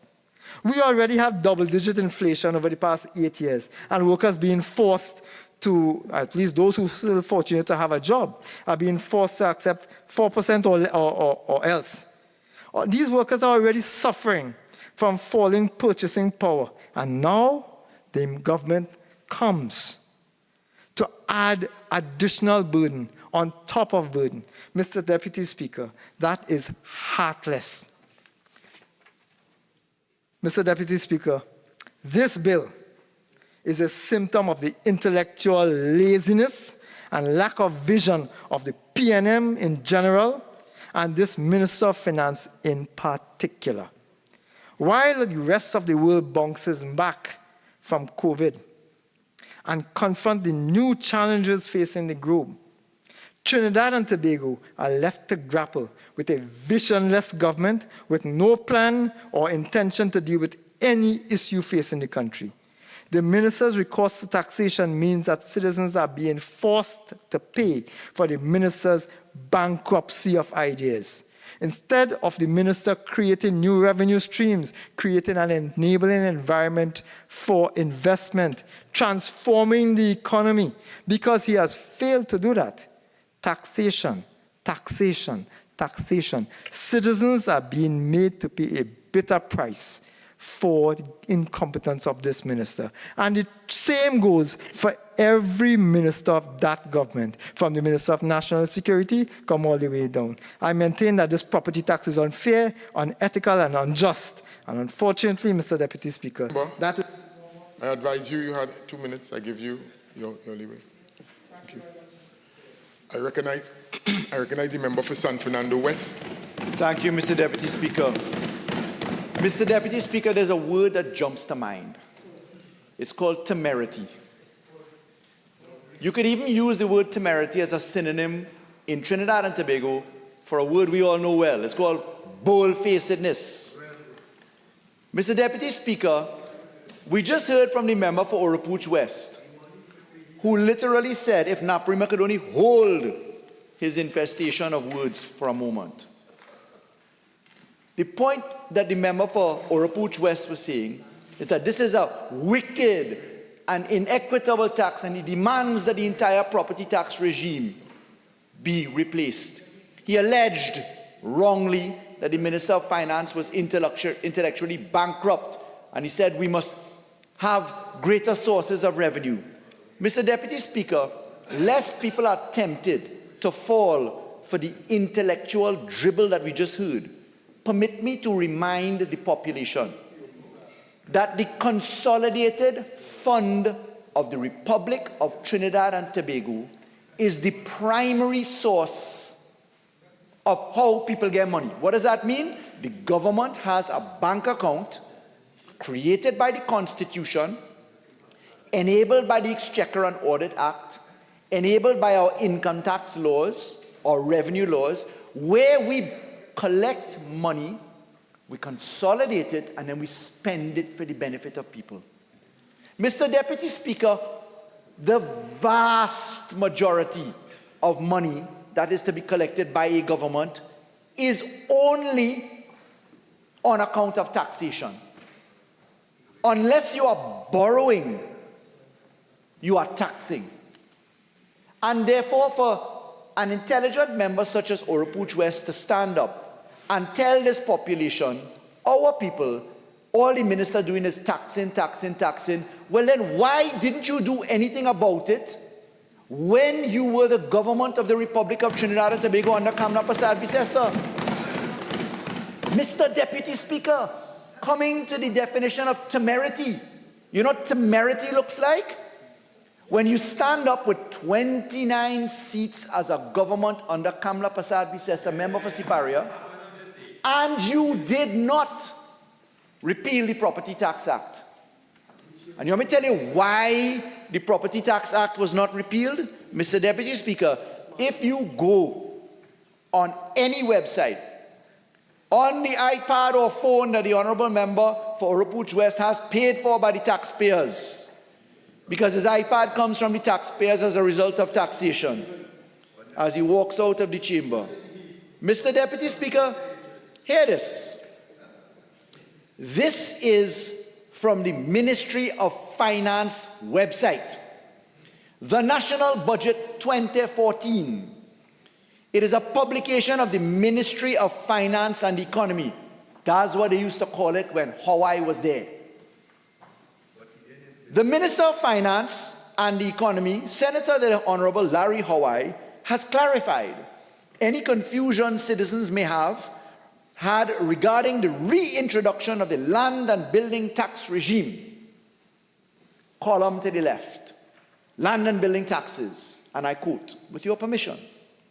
In his budget speech on Monday, 9 September 2013, the minister, and they're referring to Minister Hawaii, said, and I quote again, Mr. Speaker, a land and building tax regime is a key pillar in all modern tax systems.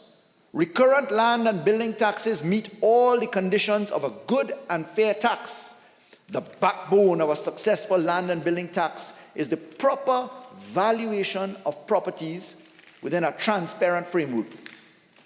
This will require the property rules being brought up to date. I propose to phase in these taxes over the period 2014 to 2017, during which time the properties will be valued and consultations will be held with all stakeholders. The minister asserted that there is no intention by this administration to suggest that this is not a tax on property.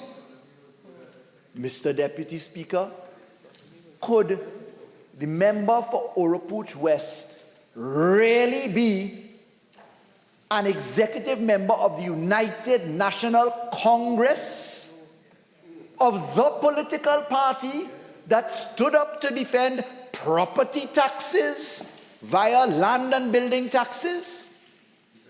Mr. Deputy Speaker, if you accept the words from Naparima that this is an honorable member, and if you accept the words that Minister Hawaii put on the record in the budget speech that he delivered in 2013 for the fiscal year 2014, Mr. Deputy Speaker, then we should have land and building taxes returned to the people of Trinidad and Tobago.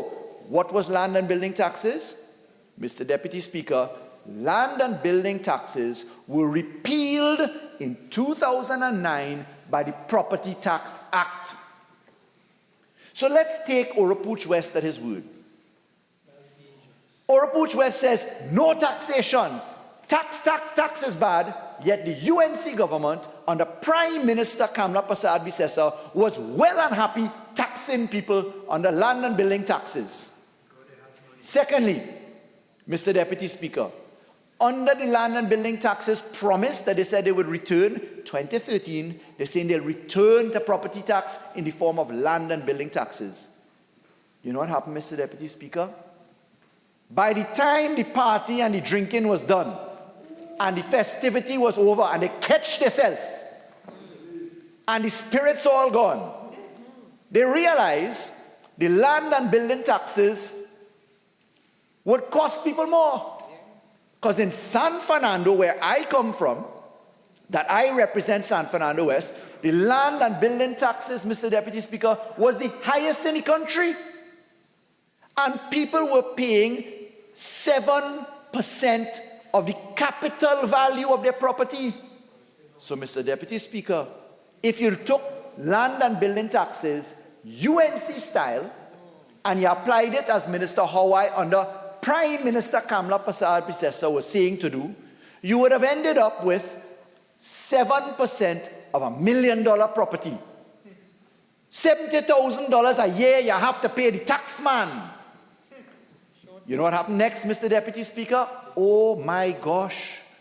Again, when the party and spirit and happiness done, Minister Hawaii returned to the population in 2015 and implemented the same property tax that Orapooch West has the temerity today to come and say he wants repealed. So let me put the timeline straight. 2009, property taxes were passed. May 24th, 2010, in fact today, May 24th, we now stand in 2023, 13 years ago, the UNC government came into office.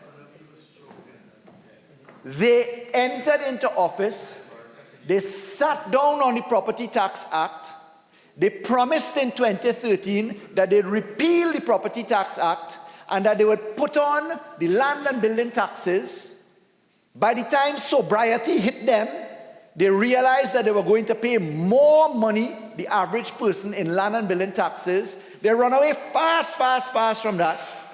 And Minister Hawaii left standing there, all the party done, all the drinking done, and implemented property taxes in 2015.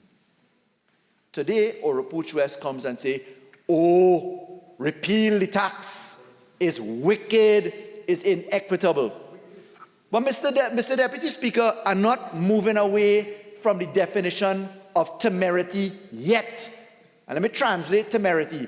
Bold-facedness, Mr. Deputy Speaker, which is probably why Orapooch West left the chamber. Can't take the heat. So what happened through you, Mr. Deputy Speaker? I ask the good fresh faces and intellectual minds opposite me, Barataria Sanwan. Address the chair. Again, address the chair. I am addressing the chair. I said through you, Mr. Deputy Speaker. I am asking through you, my colleagues opposite, in a debate in this House. I am now asking, Mr. Deputy Speaker, I would like honorable members who are going to join this debate to address big point number 1 of the member for Orapooch West. What interest I have to declare? I'm not running no brother. Members.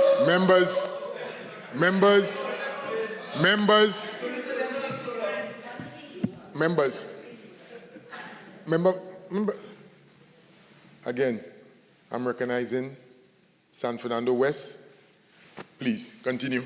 So, Mr. Deputy Speaker, here the big point. Taxing people on... Rise on Standing Order 48. 4, I would want the Minister of Local Government to withdraw that word that he just used in relation to a member on this side of the House. No. Members, listen. All right? It's a process of interpretation. All right? And as far as what the member was saying, it was not in relation to any particular individual. Overruled. Mr. Deputy Speaker, coming back to the definition of temerity, which I will not withdraw. Bold-facedness, I will not withdraw. Mr. Deputy Speaker, listen to Oropuch West. Big point. Indignation. Voice rising. Here, Oropuch West. We taxing people on fake income. Right? On the fake income. The member then went on to give a ridiculous heartstring kind of example to say, listen, people who land getting flooded, they shouldn't be taxed because they have no income coming. The member stands up and says, I live in a residence, my residence not earning any income. Mr. Deputy Speaker, I stand here as the Minister of Rural Development and Local Government to remind the member for Oropuch West that the mere occupation of a home incurs the cost of the government services. And what are the costs of our services? Every property in this country, under the Local Government Reform and under the Municipal Corporations Act, the Public Health Ordinance, Mr. Deputy Speaker, under the Environmental Management Act, under a number of laws, have scavenging services, garbage collection, have drainage, have water and sewage, Mr. Deputy Speaker, outside of the Water and Sewerage Act in terms of payment for those services. So, Mr. Deputy Speaker, the fact that you are in a social contract with the people of Trinidad and Tobago by virtue of our Constitution and our laws, it in fact costs at least $7 a day to pick up garbage from each home in this country, Mr. Deputy Speaker. Now, let me use the example that the Honourable Minister of Finance gave a while ago on the calculation of property tax. Mr. Deputy Speaker, the housing allowance for a senior cabinet member is $12,000 a month. $12,000 a month. That housing allowance is intended to be representative of what super-grade housing will be in a country. So you give the Prime Minister $12,000 a month, the Chief Justice $12,000 a month, and they say, listen, you could get that as your housing allowance because that's what it'll cost you to rent a home for it. It's a fictitious value. If you take $12,000 a month and you apply it to the formula in property tax, which is annual estimated rental value, that's $12,000 per month, multiplied by 12 months is $144,000. Under the Act, you're minus 10% for lack of occupation or vacancies. So you're minus 14,400. You multiply by 0.03 to get 3%. And then, Mr. Deputy Speaker, you put that down and you divide it by 12, Mr. Deputy Speaker, you're getting $300 odd per month. What does that work out to, Mr. Deputy Speaker? The $324 per month that you're paying, divided by 30 days, assuming you have 28, you have 31 days, let's take 30 days, you're paying $10 per day in property tax. Garbage collection, as I've just told you, the analysis demonstrates that we are spending anywhere between $5 to $7.75 a day just to pick up garbage 3 times a week. Mr. Deputy Speaker, for the member for Oropuch to complain about what he calls fake income, I want to ask the member for Oropuch, what is the UNC suggestion? I read to you from Minister Hawaii's 2013 budget, his 2014 budget, his statements in 2013, that he was reintroducing property tax under land and building taxes. I told you, by way of reminder, Mr. Deputy Speaker, that that was in relation to capital value. I told you, Mr. Deputy Speaker, that they never reintroduced property taxes as land and building taxes because when they got sober, they realized it was too expensive for people. So what is the member for Oropuch suggesting? Because Mr. Hawaii spoke on behalf of Prime Minister Kamla Prasad Bisesa in saying the minister asserted there is no intention by this administration to suggest that it is not a tax on property. And that's on the Ministry of Finance website, Mr. Deputy Speaker. National Budget 2014, Ministry of Finance and the Economy, clarifying the land and building taxes. Mr. Deputy Speaker, is Oropouche West saying to the population, return capital value? Well, the Minister of Finance is the one I support here in saying that the rental value with $10 a day in property tax is well worth it. And that is for super great housing. That's a Prime Minister's allowance of $12,000 a month. The average person is looking at $3 a day. That's cheaper than the roti wars we had in the office of the Prime Minister under the member for Siparia, if you recall that debate. Mr. Deputy Speaker, local government. Under the 2022 Municipal Corporations Amendment Package, Section 10 of the Miscellaneous Provisions Act amended the Property Tax Act by inserting a new clause, a new Section 9A, and that new Section 9A is very relevant to this debate. Section 9A says, the board shall, that's the Board of Inland Revenue, where the assessment roll has been prepared for the year of tax relative to residential land, forward to each municipal corporation in relation to its municipality the names, addresses, and unique identifiers of the owners of land and the amount of tax so assessed. It says, subsection 2, notwithstanding subsection 1, tax on residential land shall be paid to the municipal corporation in which the residential land is located. I want to remind you that the Property Tax Act allows, by way of amendment to the Act by order, for the Minister of Finance at a future date, when the system is viewed in context, to give more than just residential property tax. Why? The system needs to start. What does this bill represent? This bill represents the manner in which the assessment roll can be populated so that property taxes can begin to go specifically to the local government authorities. Now, Mr. Deputy Speaker, when you look to the fact that under the local government reform package, we are dealing with an enlarged pool of services by full-time municipal executive council members, where they have standing committees to engage in expenditure, why would anybody in their right mind do what Oropouche West says, which is to return to land and building taxes, to go to higher capital value? Mr. Deputy Speaker, the philosophy of this government is that every person is entitled to pay a little bit of tax, obligated under the social contract to pay a little bit of tax, $3 a day, $10 a day, every little bit, one by one, it adds up.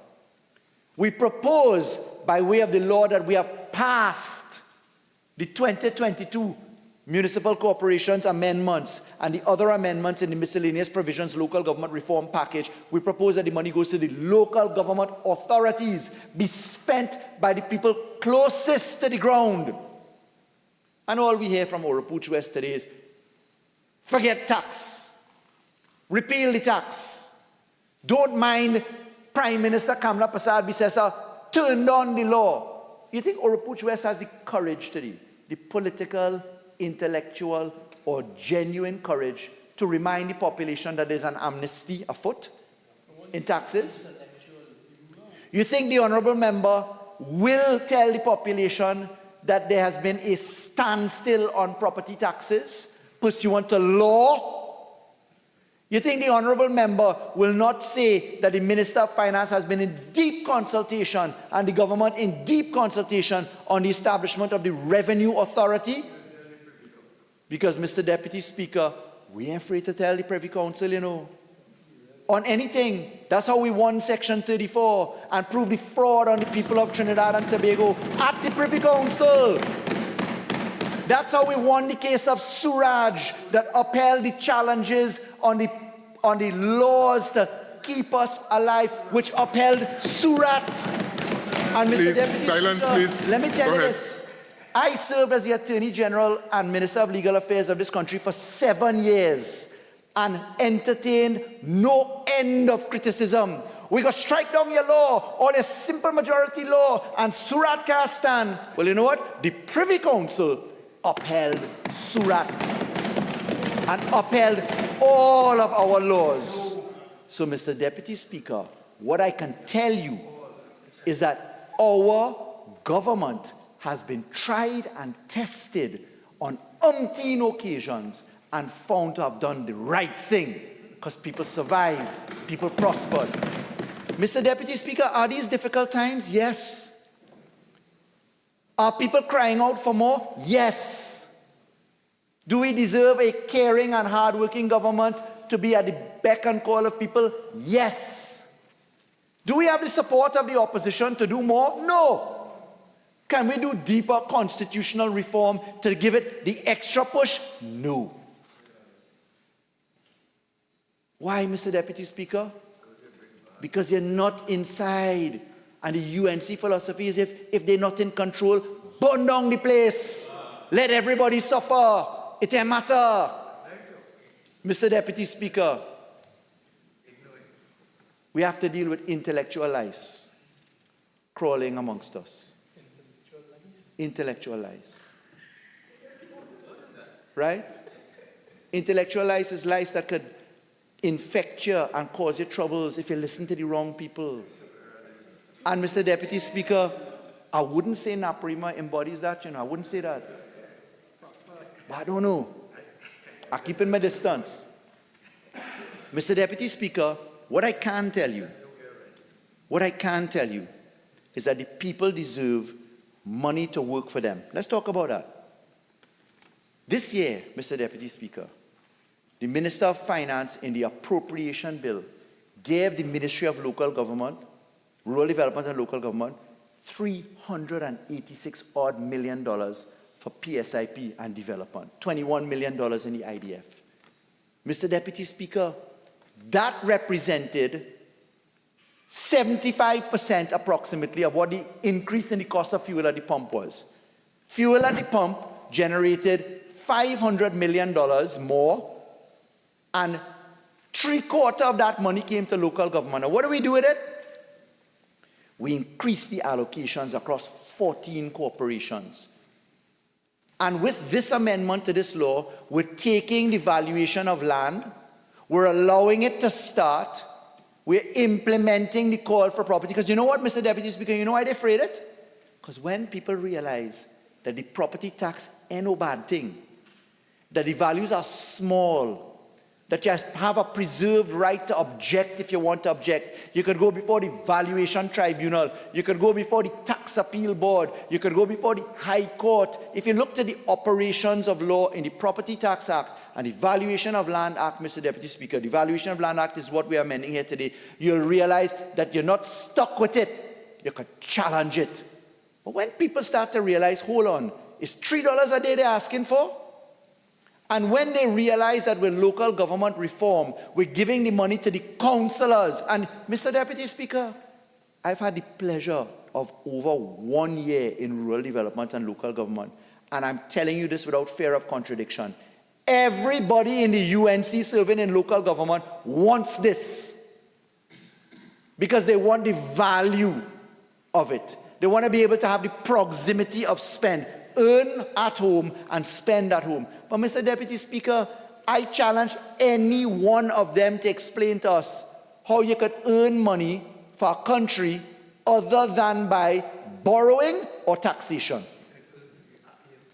Because, Mr. Deputy Speaker, when we sell matters of oil and gas, Mr. Deputy Speaker, we don't earn the oil and gas sale, We take our share by taxes. Supplemental petroleum tax, PPT tax, Mr. Deputy Speaker. What foolishness does the UNC portray as logic in this parliament, most respectfully, Mr. Deputy Speaker, to pretend that taxation is not the mechanism you collect revenue. It is the lifeblood of an economy, Mr. Deputy Speaker. The question is, are you getting value for money in your expenditure? Not intellectual lies, Mr. Deputy Speaker.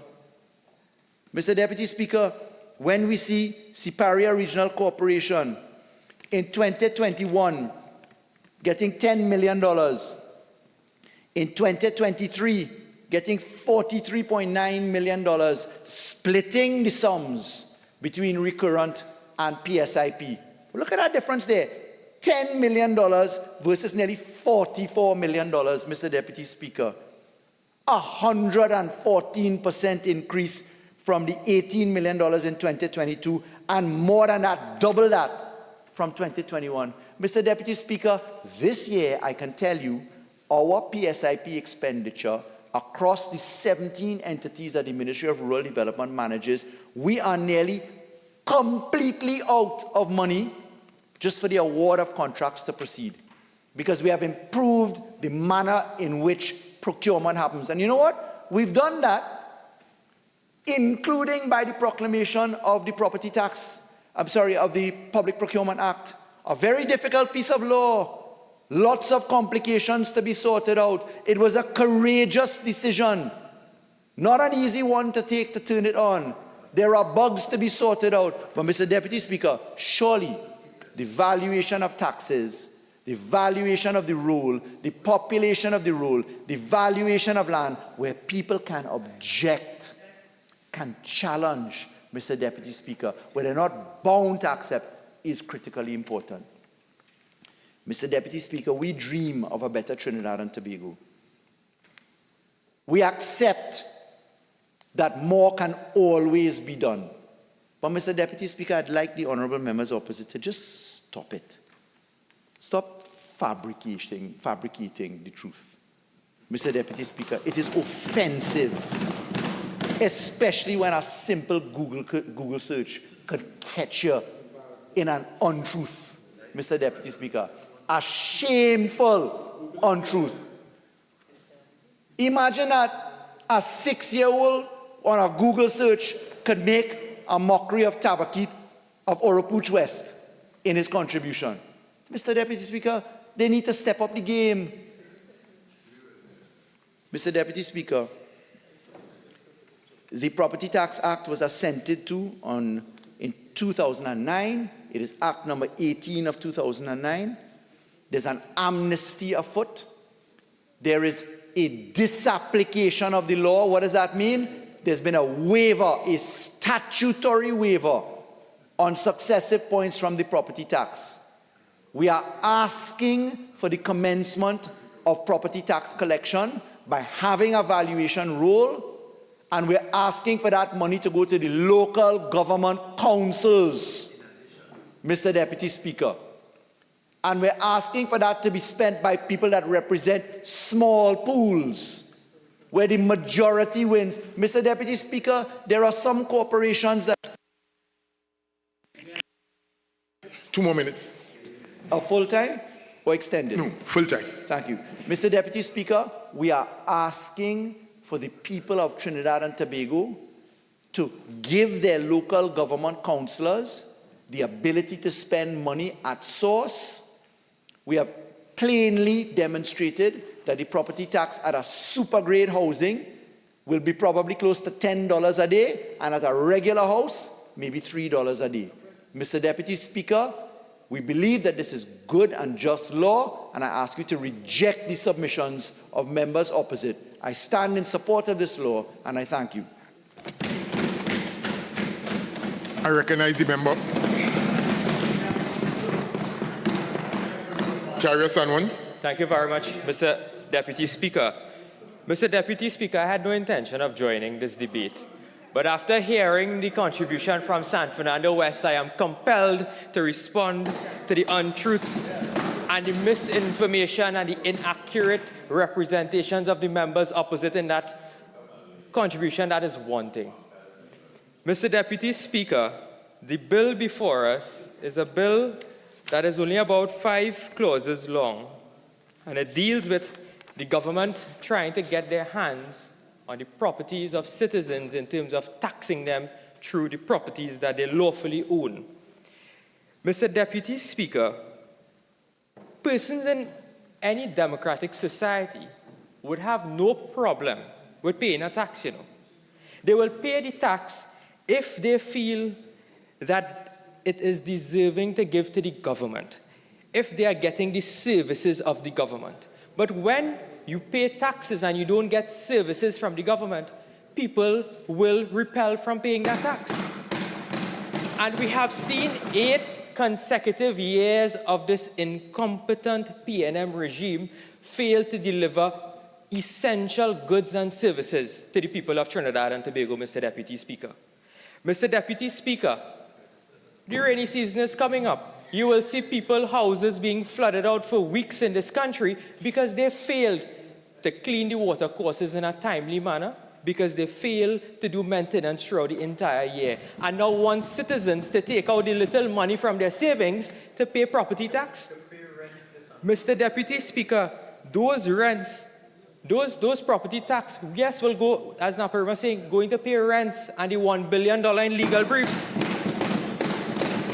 This government told us that they were doing more with less. Mr. Deputy Speaker, now they want more to do less. They want more to do less. And when I heard San Fernando West, Mr. Deputy Speaker, I understand now why he holds the position of Minister of Local Government. I now understand, because there are 2 separate regimes, and what he did was confuse the regimes, Mr. Deputy Speaker.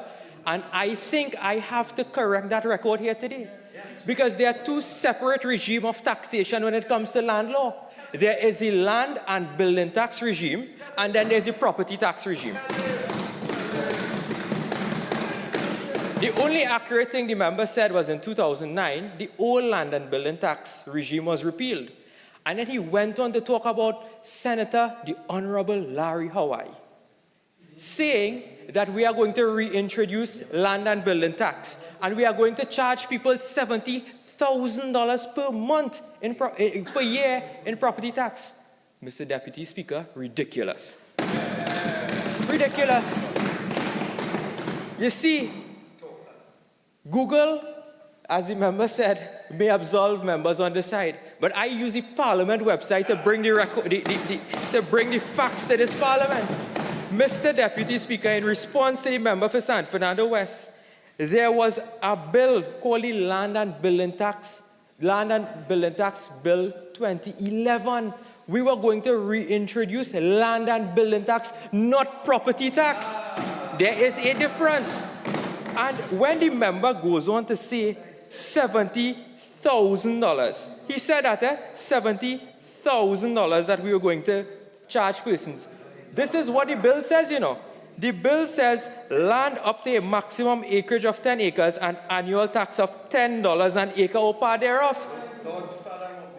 In excess of 10 acres and up to a maximum of 100 acres, an annual tax of $10 an acre on the first 10 acres and $15 on every acre or part thereof in excess of the 10 acres. Wherein this has $70,000, I reject that inaccurate, misguided contribution by San Fernando West, Mr. Deputy Speaker, and I have to put it on the record that under the Kamla Prasad regime from 2010 to 2015, without a single new tax, we built police stations, we built hospitals, we created 50,000 new jobs without a single new tax.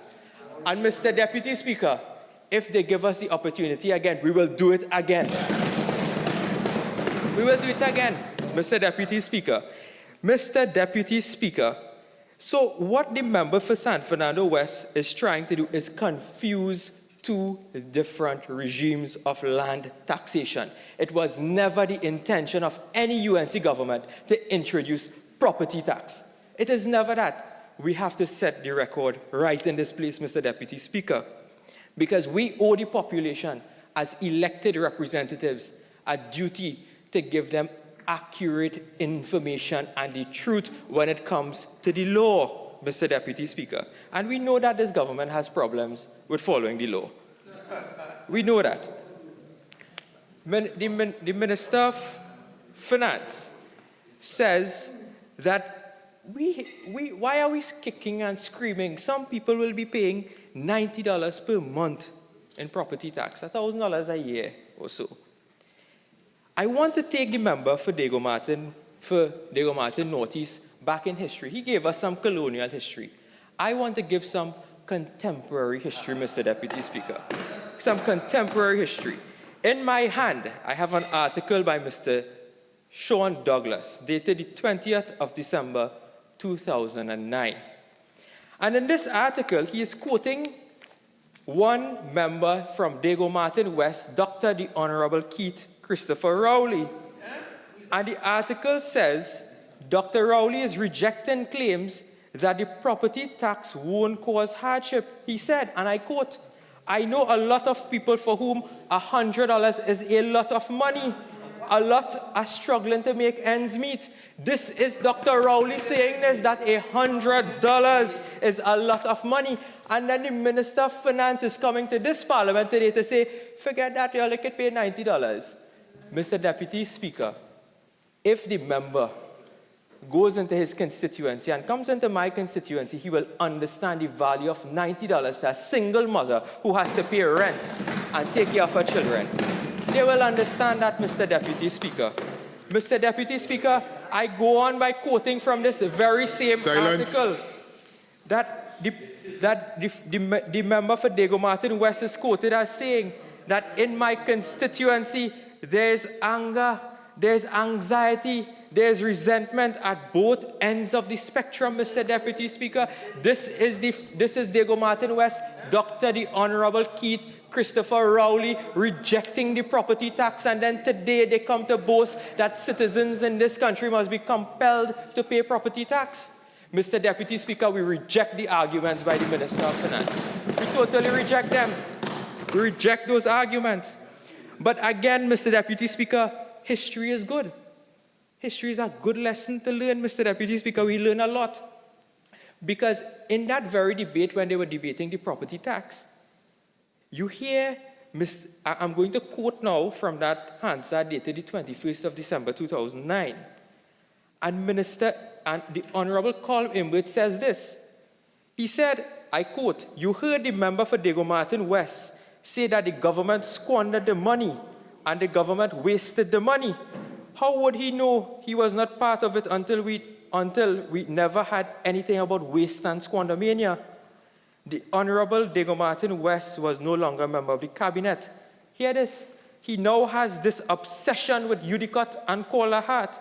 If every speech of the Honorable Diego Martin West, he obsessed with Udicott and Caller Hart. He was going on to say, Mr. Deputy Speaker, this is it. He said, "My colleague is a very passionate man. He has always been a very good speaker and a good orator. He speaks with a lot of strength in his voice, but when you look at the words, they do not make sense." This is Diego Martin Northeast saying this about Diego Martin West, Mr. Deputy Speaker, when Diego Martin West was saying he rejects the property tax. He rejects it. So today, Mr. Deputy Speaker, 13 years later, we are in this Parliament trying to pass this law. We are not going to support this government if they are going to tax the citizens in this manner. We are not going to support them. It is not very often we join issue with Diego Martin West, but today, Mr. Deputy Speaker, we are supporting the words of Diego Martin West that he used in 2009 against a PNM regime. Against a PNM regime, Mr. Deputy Speaker.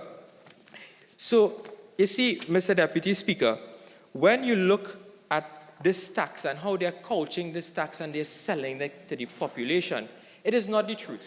And I'll tell you why, Mr. Deputy Speaker.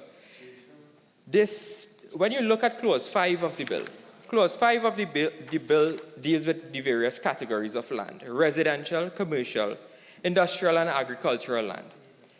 And they are going to use the residential lands, the property tax being generated from residential lands, to be retained and utilized by the municipal corporations. And that is their big deal with local government reform. Property tax is a central pillar of their local government reform. There's a central pillar.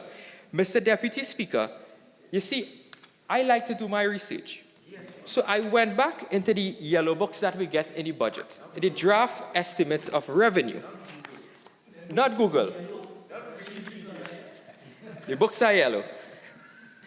And when you look at page 2, Mr. Deputy Speaker, of the draft estimates of revenue, there is a line item here, Mr. Deputy, page 3, sorry, called Property Tax Act number 18 of 2009. And they're estimated to collect $50 million for fiscal year 2023. So we assume, based on the budget statement, that the $50 million is the amount of taxes that will be generated on residential property, which will go to local government. Let's do the math, Mr. Deputy Speaker. $50 million divided by 14 regional corporations. What do you get? $3.5 million per corporation. You see the mama guy in this whole thing, Mr. Deputy Speaker? $3.5 million you're going to collect to give each corporation, if it's equitably distributed, equally distributed. How could that ever reform local government? How could it ever reform local government? It is all a mama guy, Mr. Deputy Speaker, a mama guy. $3.5 million can never do that. But what I expected the Minister of Finance to do here today is that if they're retaining residential properties under the local government system, why the minister didn't give us a breakdown of the number of properties per municipal corporation? He should, because we should understand how much money Chaguanas Borough Corporation will collect.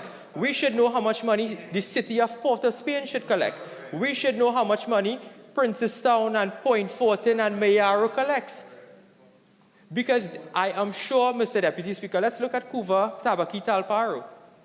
The industrial park there, the agricultural lands there, that tax is not going towards local government. That is going into the consolidated fund so that it could pay for rentals, it could pay for legal briefs, it could pay for consultants who live in Washington. Mr. Deputy Speaker, the words of Deco Martin West in 2009, squander mania. It is squander mania at the expense of the taxpayers of this country. When you start maintaining proper drainage, when you start maintaining the roads, then people might feel comfortable in paying a property tax. Mr. Deputy Speaker, $3.5 million per corporation can't patch pothole in Chaguanas or in Sawa Barataria. It can't. It cannot do that, Mr. Deputy Speaker. It is all a mama guy. They're trying to set up the population by saying property. Hear what they're saying, Mr. Deputy Speaker, when they go on our platform. Property tax goes towards local government. They're not saying residential property tax going towards local government, They're making the population feel as though all of the property tax is going towards local government. But the government is keeping the majority of the taxes because you understand it is 6% on commercial property and industrial property. Mr. Deputy Speaker, while the residential properties are 3%, that is all that goes to the regional corporations. So it is a total mama guy, Mr. Deputy Speaker. Mr. Deputy Speaker, I don't wish to speak very long on this debate because there has been much public commentary on this, and I think the population understands this government and that they are incompetent in every single way, Mr. Deputy Speaker. But I looked at the demeanor of the Minister of Finance while he was piloting this bill, and he was very calm. No, he was very calm. He was very calm. I observed his demeanor. And the minister was very calm. But, Mr. Deputy Speaker, you can see the child inside of him excited to introduce a new tax. He was salivating. It was a mouth-watering tax for the Minister of Finance. He cannot wait to tax the people of Trinidad and Tobago. He cannot wait to tax the people. Is the honourable member now a psychologist? No. Okay, member. Okay. All right, I have ruled. Okay, Naparima, I have ruled. Proceed. But I know the minister will be his natural way when he winds up this contribution, Mr. Deputy Speaker.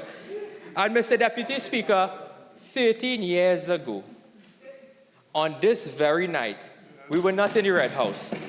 we were in Regency Complex celebrating the election of the first female Prime Minister of Trinidad and Tobago, the member for Siparia. And one of the central points in that campaign was property tax. And just like the population rejected them 13 years ago on this issue, they will reject them again, Mr. Deputy Speaker, and I thank you very much.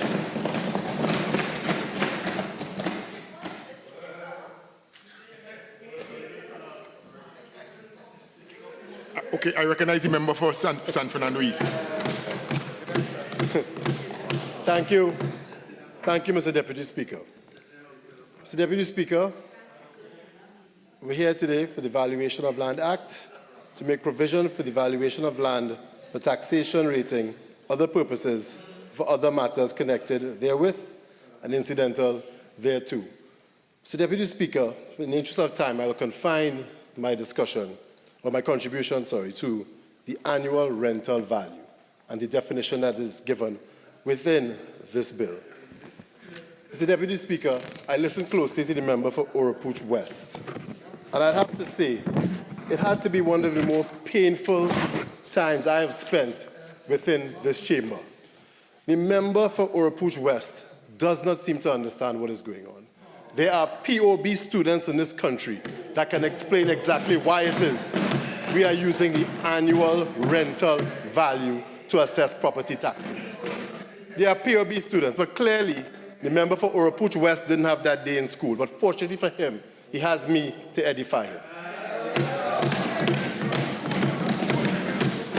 Mr. Speaker, the annual rental value, the reason why that is used is because it encompasses all of the factors that gives a property its value.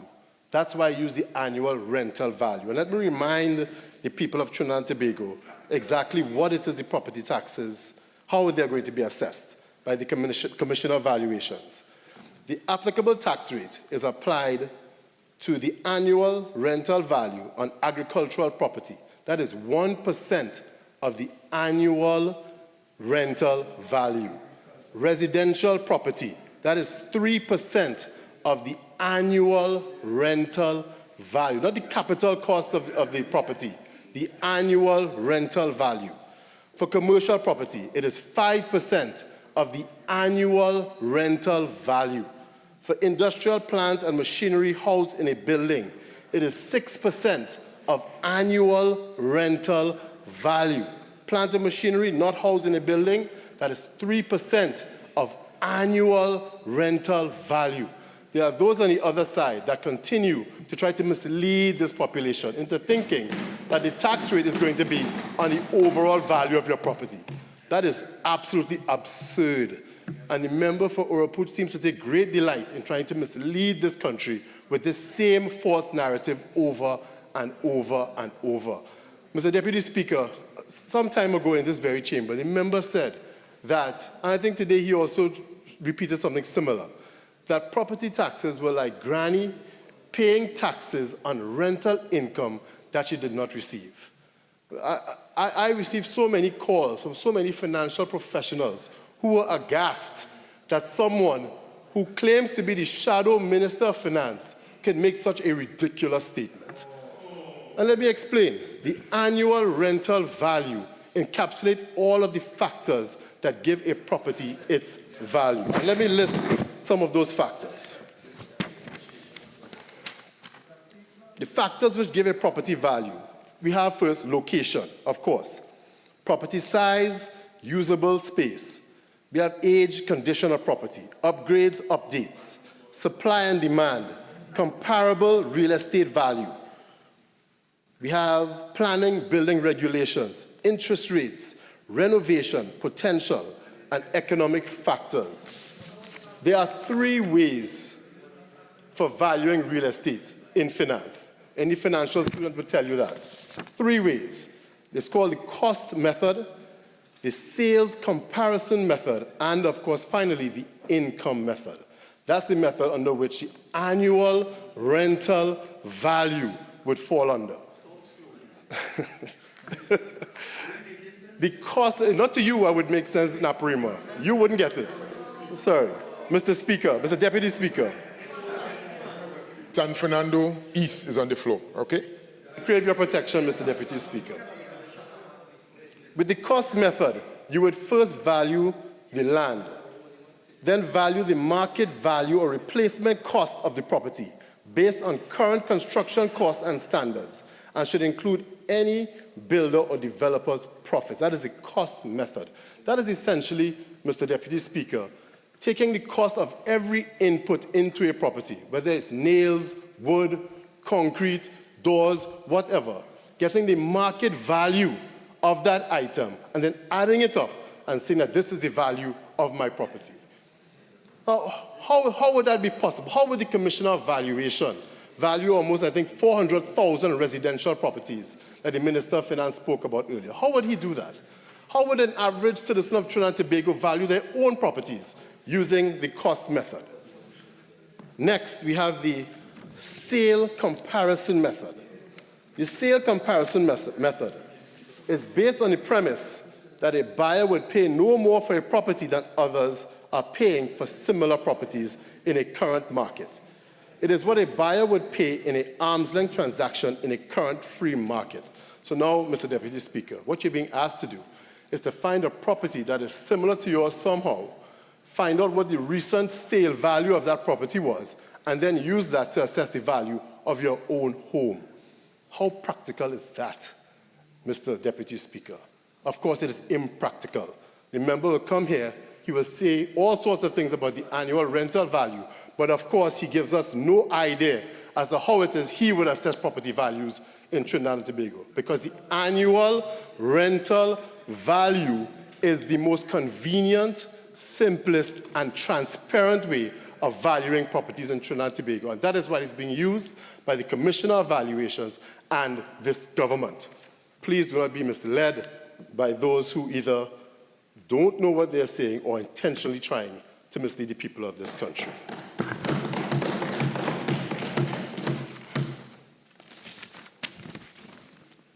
Yes. So, also, the government was accused earlier of wanting to somehow deceive the population into, or secretly somehow trying to pass the property taxes in Trinidad and Tobago.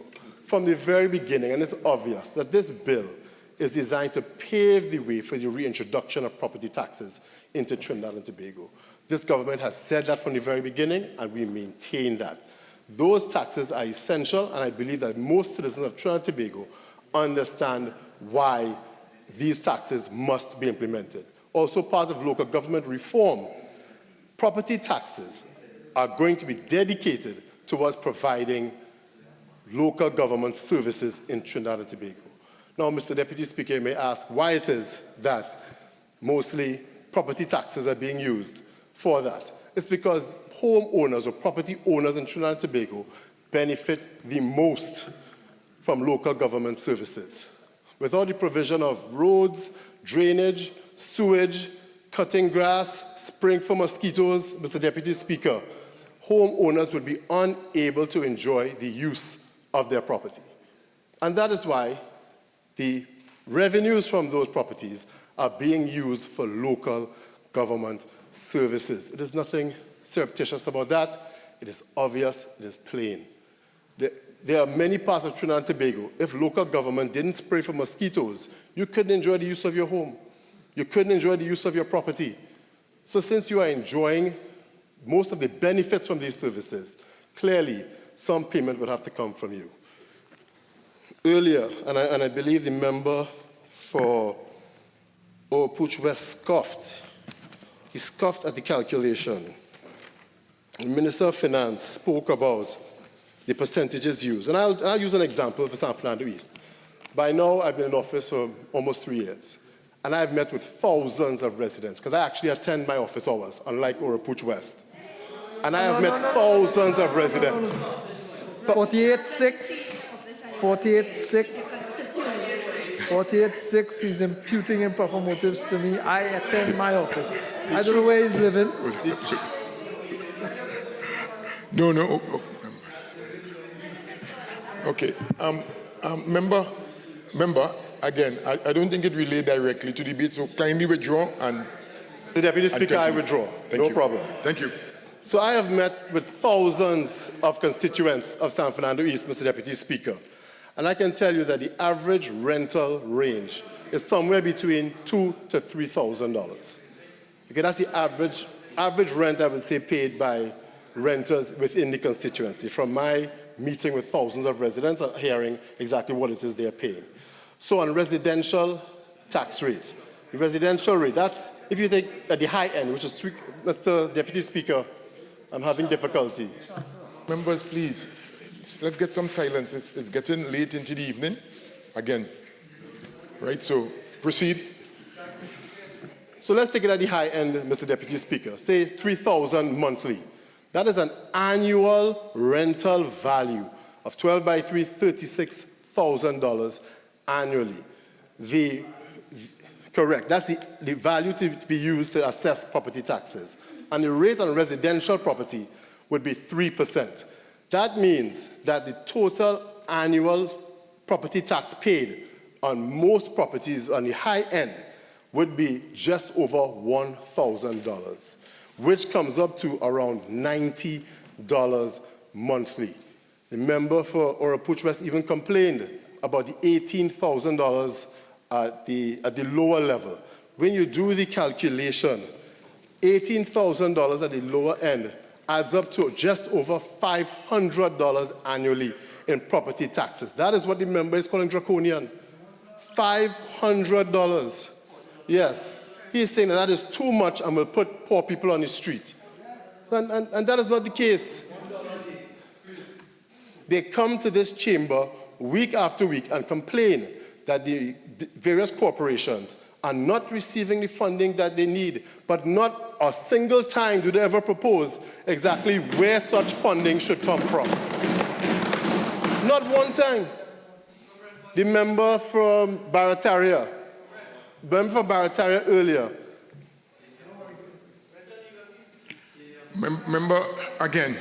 Member, please. No, members, please. Please. Hello, member, I'm on my legs, Caroni Central. I am on my legs, Caroni Central. Member, I am on my legs.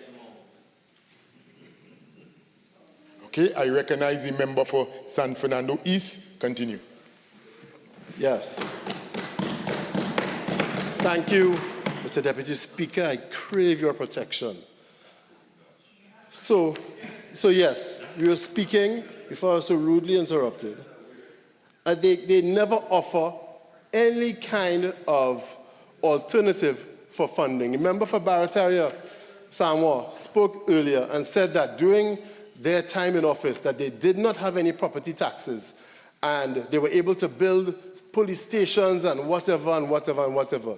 That is because they buried this country up to its eyeballs in debt in the middle of falling energy revenues that we are still trying to dig ourselves out right now in the Ministry of Finance. We have been digging ourselves out of a hole of debt created by those on the other side during their time in office. And we have been diligently doing so, and the IMF recently gave us a clean bill of health and also endorsed the fiscal measures implemented by the Minister of Finance and the Ministry of Finance. But that is what a sensible PNM government would do, and that is why we are in office almost 10 years now. And it doesn't matter what they do on the other side or what misinformation they spread, the people of this country do not trust the UNC. So whatever misinformation they want, at the end of the day, I believe that the average citizen, the average homeowner in this country understands that property taxes are reasonable. Countries all over the world have property taxes, and many of them also use the annual rental value. I believe the Minister of Finance earlier spoke of several countries in the OECD, Australia, Canada, Germany, United Kingdom, China, India, Thailand. They all have property taxes and they all use the annual rental value because it makes sense. It is transparent, it is simple to calculate, and it is easily understandable for those who want to understand it. If there's any issue, there is the Valuation Tribunal where you can freely go and say, like, I do not endorse or believe that the valuation set by the Commissioner of Valuation is accurate, and it can be looked at by an independent tribunal so that the proper rate can be assessed. It is a simple, transparent process. Nothing difficult. Yet every week, the member for Oropouche West will come here and say things that will have financial professionals in this country laughing themselves to death. We have financial professionals messaging me and calling me and asking, what is this man talking about? And I couldn't tell them. He said tax on grannies. Mr. Deputy Speaker, regrettably, 55(1)B, the member is now repeating himself from earlier in the debate. He has repeated the Minister of Finance. It is too late for this much repetition. Too much. Again, member, please Make a point. yeah, make a point. I'm wrapping up, Mr. Deputy Speaker. It doesn't take long to shred the thin arguments being presented by Oropouche West. So let me remind you, Mr. Deputy Speaker, property taxes will be assessed using the annual rental value, not the capital value of the property. That is simply false, and it is something that has been repeated over and over by those on the other side. It is not true. It is easy to calculate, it is convenient, it is transparent and simple. The annual rental value is used because it encompasses all of the factors that give a property its value. And you don't have to go add up every nail and every plank of wood and every tile in your home to come up with a property value, which would be utterly ridiculous. Property taxes on the annual rental value will be used to support local government services strictly dedicated to local government services and improve the lives of citizens across Trinidad and Tobago. Mr. Deputy Speaker, that is what a responsible government would do, and that is what this PNM government would do. And I thank you.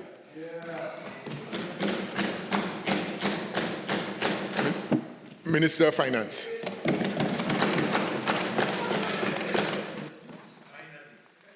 Finally. Mr. Deputy Speaker, this has been a very painful debate to listen to. Very, very painful.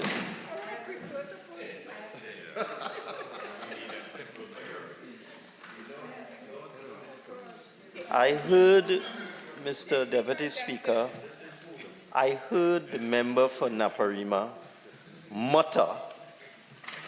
He muttered, do they have property tax in Singapore? So I decided,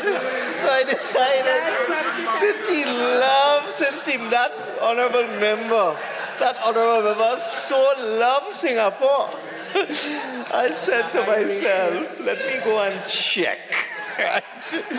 So, in Singapore, Mr. Deputy Speaker, they do have property tax. I regret to inform my honorable colleague that there is a property tax in Singapore. So when he goes to Singapore, because I know he wants to go there, the honorable member, he will have to pay property tax. Barbados has it too. So, and this is instructive. It goes to the point the member for San Fernando East was just making.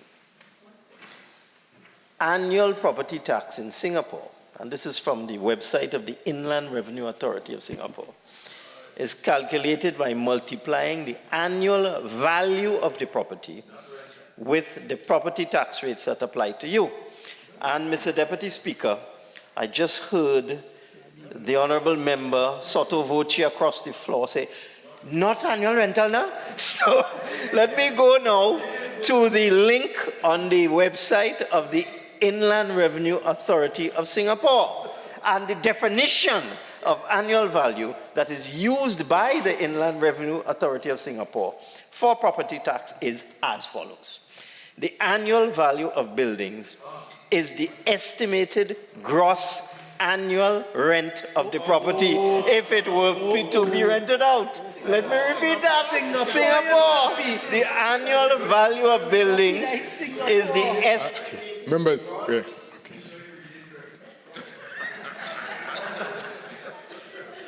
the estimated gross annual rent of the property if it were to be rented out. And you know what is interesting? The Singapore authority says the annual value is determined regardless of whether the property is owner occupied, vacant, or rented out. That is what is done in Singapore.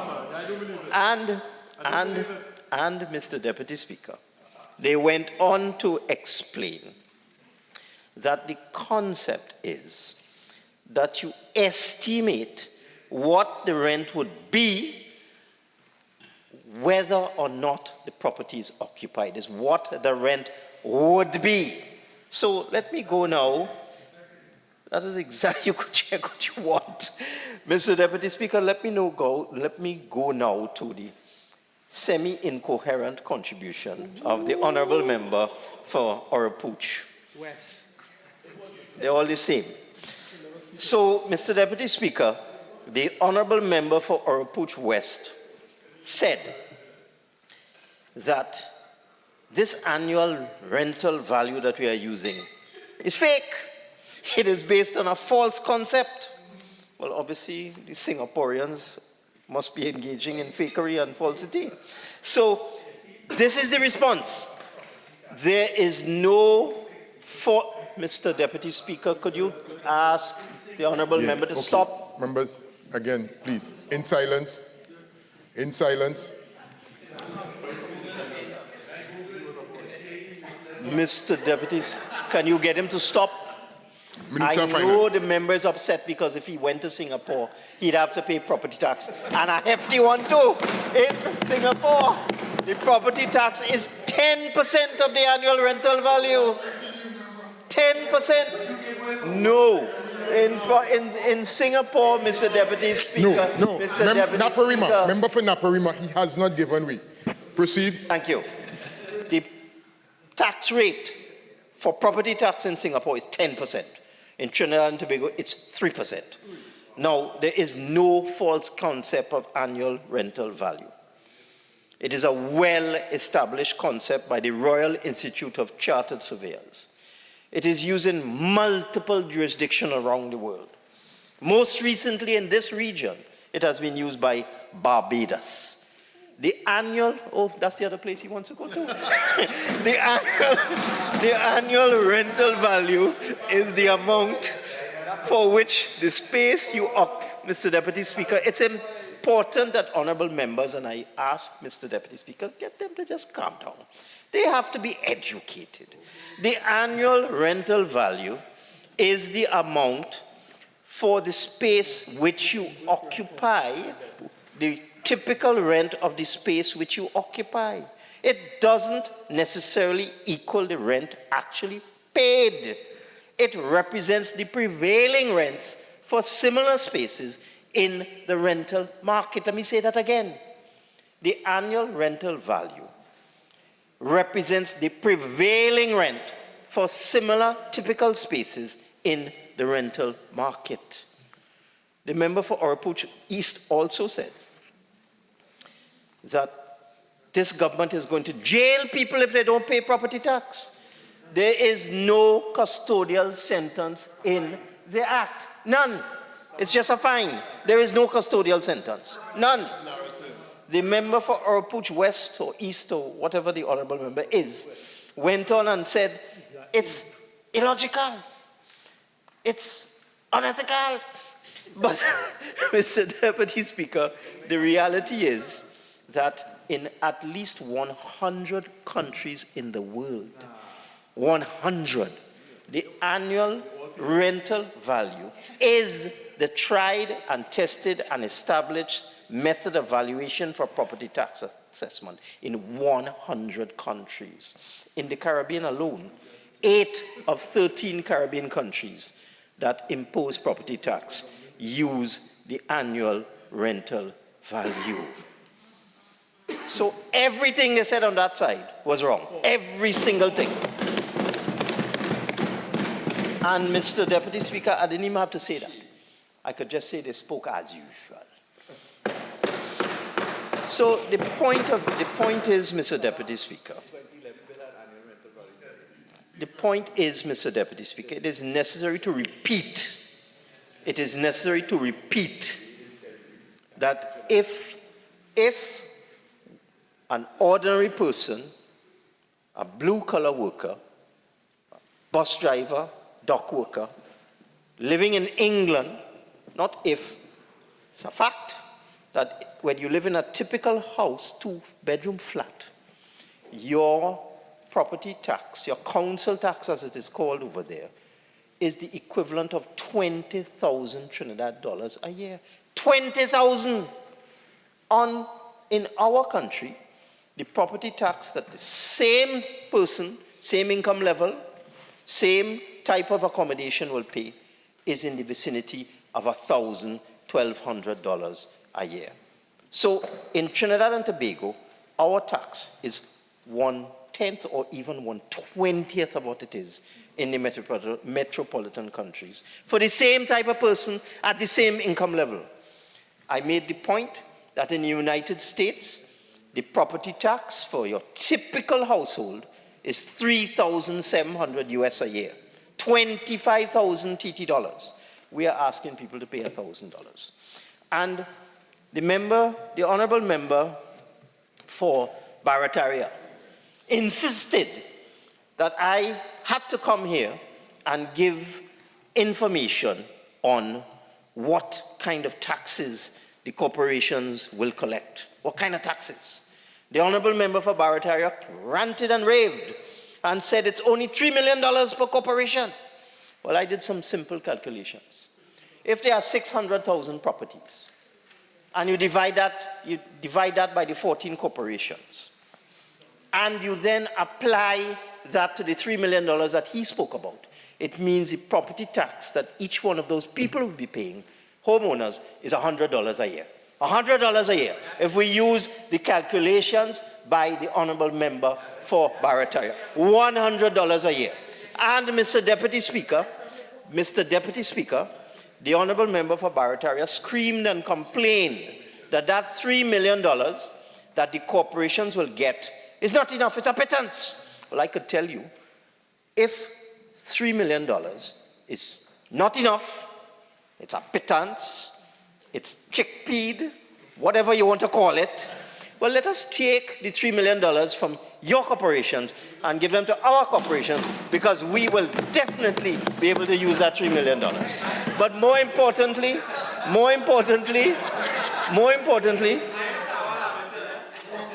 no, please. Minister of Finance, go ahead. Mr. Deputy Speaker, I have never heard such twaddle as I heard in this honorable twaddle. As I heard in this honorable house today. Twaddle. The honorable member for Barataria in his contribution says, this is a punitive, oppressive, wicked, evil tax. Or maybe that was the member for Orapooch West that said that. But when you work it out at the $3 million per corporation that the member for Barataria is spurning and say, that is nothing, it's $100 a year, $8 a month. So $8 a month is wicked, evil, and oppressive. Mr. Deputy Speaker, they speak out of both sides of their mouth. They want more and more and more. Every time we come in a standing finance committee, they want more. More money for this corporation, more money for that corporation, more for roads, more for drains, more for garbage collection, more for water trucking. They want more and more and more and more for each one of their corporations. But they don't want a revenue stream for all of that expenditure and all those services. As I have said before, if we are going to improve the level of service in corporations, proper garbage collection, corporations will have an income stream to fix roads, to clean drains. What are they going to use to procure those services? Are they going to procure them with jumbie beads? Obviously, they have to use Trinidad and Tobago dollars. Obviously. And Mr. Deputy Speaker, My staff were listening to the twaddle from the honorable members opposite. And let me just say, based on the information received so far, Mr. Deputy Speaker, the staff in the Valuation Division, in answer to the question asked by the honorable member for Barataria, Saria, the staff in the Valuation Division have done some quick calculations based on the information already in their possession. And based on this, based on the properties that have registered and so on, I can say that the Regional Corporation of Kuva Tabaki Talparo, when all residential properties have been valued, will be in receipt of $44 million. $44 million. The Regional Corporation of Penal Debe, Mr. Deputy Speaker? Right. The Regional Corporation of Penal Debe, when all properties in that region have been valued and taxes paid, will get $35 million a year. The Regional Corporation of Tunapuna Piako, being one of the more populated corporations, will get $67 million a year. So it is not chickpeas. It is not peanuts. It is not a trivial sum of money. It is a substantial revenue stream, Mr. Deputy Speaker. A substantial revenue stream. The borough of Chaguanas is estimated to get $52 million from property tax. And you see, Mr. Deputy Speaker, they do speak out of two sides of the mouth. As I give the numbers, which put pay to the untruth that it's only $3 million, and they hear that the borough of Chaguanas is in line to get $52 million if they do their work, because the corporations have to go and collect this tax. This is local at the purest level. The tax is collected by the corporations, retained by the corporations, and spent by the corporations. So if the borough of Chaguanas does its work, and it ensures that all the residential properties in that borough are valued, then they are in line to collect $52 million a year. And as I said that, the member for Barataria said, make sure they get it, eh? Mr. Deputy Speaker, it just shows they don't understand. The tax is collected by the corporation itself. It is not coming from the central government. It is a purely local exercise. It is not a question of the government giving the corporations the $50 million or the $40 million. It is the corporations themselves doing the work to value, make sure properties are valued, and collect them. So, Mr. Deputy Speaker, this is all very tedious. We have been at this exercise for over 13 years. Over 13 years. I heard the member for Oropouche West say, has the government consulted with everybody who would be affected by this? 13 years of consultation, you want more than that? And furthermore, Mr. Deputy Speaker, and furthermore,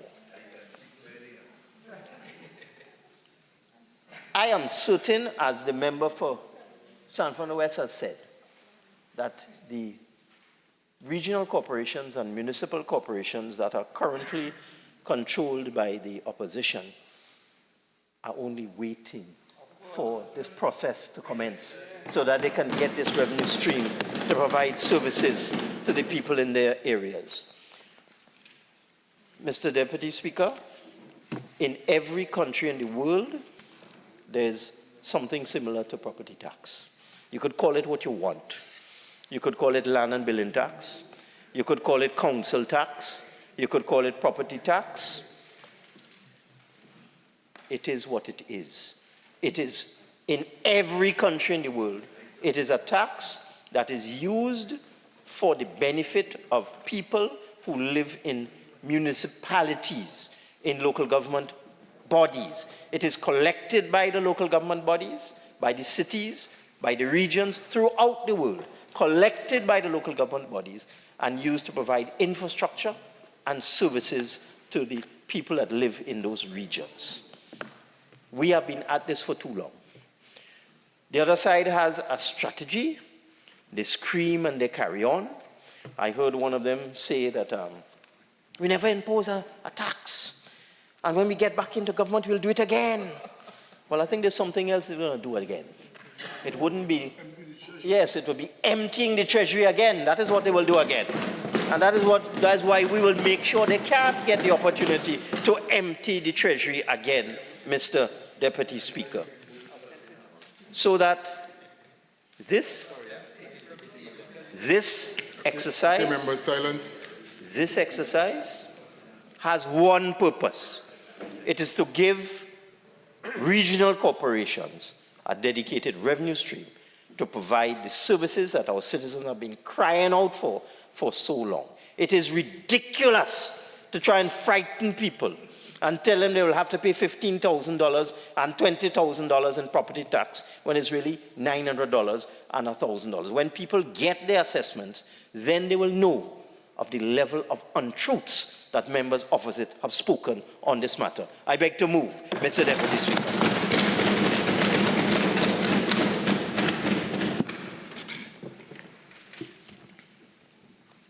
Honourable members, the question is that a bill entitled An Act to Amend the Valuation of Land Act, Chapter 5803, be now read a second time. All in favour say aye. Aye. Any against? The ayes have it. Bill entitled An Act to Amend the Valuation of Land Act, Chapter 5803. Minister of Finance. Thank you, Mr. Deputy Speaker. In accordance with Standing Order 68.1, I beg to move that the Valuation of Land Amendment Bill 2023 be committed to the Committee of the Whole to be considered clause by clause. Honourable members, the question is that the Valuation of Land Amendment Bill 2023 be committed to the Committee of the Whole to be considered clause by clause. All in favour say aye. Aye. Any against? I think the ayes have it. This House will now go into the Committee of the Whole to consider the bill clause by clause.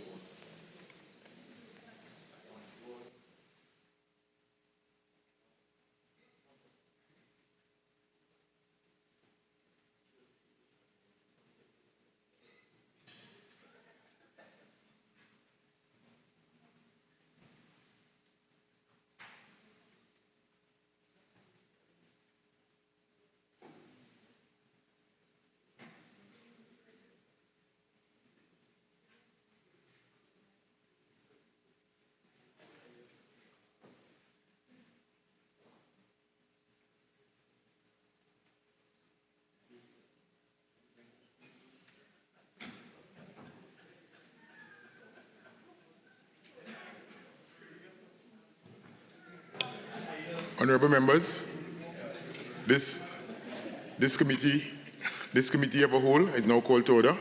Welcome to the Parliament, senior executives from the Ministry of Finance. Clauses 1 to 5.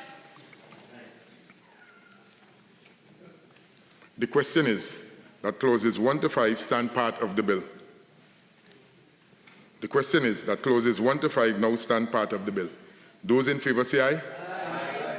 Those against say no. I think the ayes have it. Clauses 1 to 5 now stand part of the bill. Honourable members, the question is that the bill be now reported to the House. Those in favour say aye. Aye. Those against say no. I think the ayes have it. The House will now resume. Thank you for your time.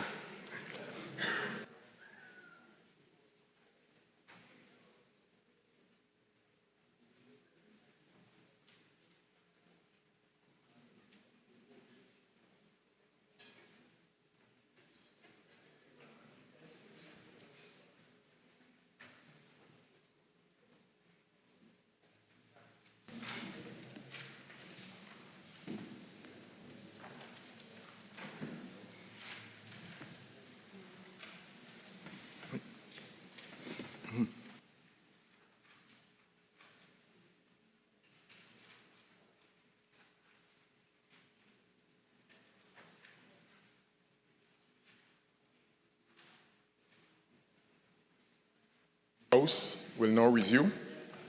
Minister of Finance. Thank you very much, Mr. Deputy Speaker. I wish to report that the Valuation of Land Amendment Bill 2023 was considered in the Committee of the Whole and approved without amendments. I now beg to move that the House agree with the committee's report. Honourable members, the question is that this House agree with the committee's report on the Valuation of Land Amendment Bill 2023. All in favour say aye. Aye. Any against? I think the ayes have it. Minister of Finance. Mr. Deputy Speaker, I beg to move that a bill entitled An Act to Amend the Valuation of Land Act, Chapter 5803, be now read a third time and passed. Honourable members, the question is that a bill entitled An Act to Amend the Valuation of Land Act, Chapter 5803, be now read a third time and passed. All in favour say aye. Aye. Any against?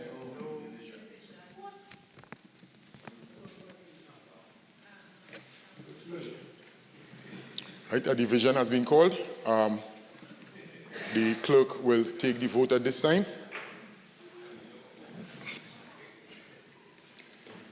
Mrs. Robinson Regis. Aye. Dr. Rowley. Aye. Mr. Imbert. Yes. Mr. Young. Aye. Mr. Hines. Aye. Ms. Alwari. Aye. Ms. Beckles. Aye. Mrs. Webster Roy. Aye. Ms. Cujo. Aye. Dr. Gatsby Dolly. Aye. Mr. Gonzalez. Yes. Mr. McClatchy. Yes. Mr. Cummings. Aye. Mr. Dinaburger. Aye. Mr. Leons. Yes. Mr. Manning. Aye. Mrs. Morris Julian. Aye. Mrs. Scotland. Aye.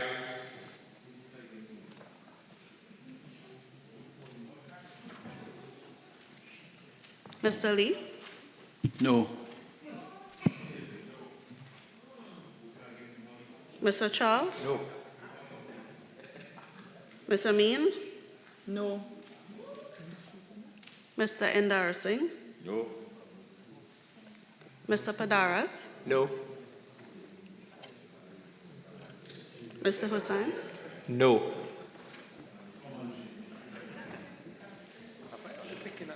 Mr. Rambali. No. Dr. Bodo. No. Mr. Ram. No.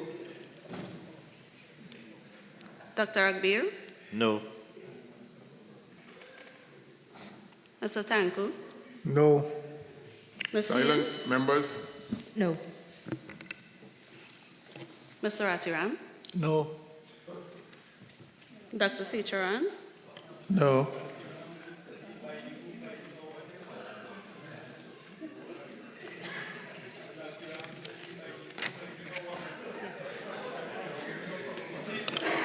Silence. Members, silence. Mr. Deputy Speaker, the result of the division is as follows. 18 members voted for, 14 members voted against, and there was no abstention. Honourable members, on the vote on a division, for 18 members, against 14 members, no abstention, the vote is carried.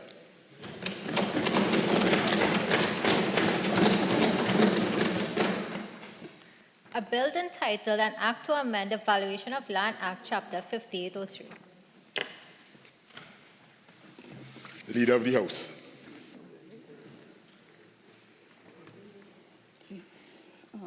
Mr. Deputy Speaker, I beg to move that this House do now adjourn to Friday, the 26th of May at 1:30 p.m. Mr. Deputy Speaker, that is private members' day. May I ask the member for point of order what we'll be doing? Thank you, Deputy Speaker. We'll be doing motion number 1 in the private member's business on the order paper today.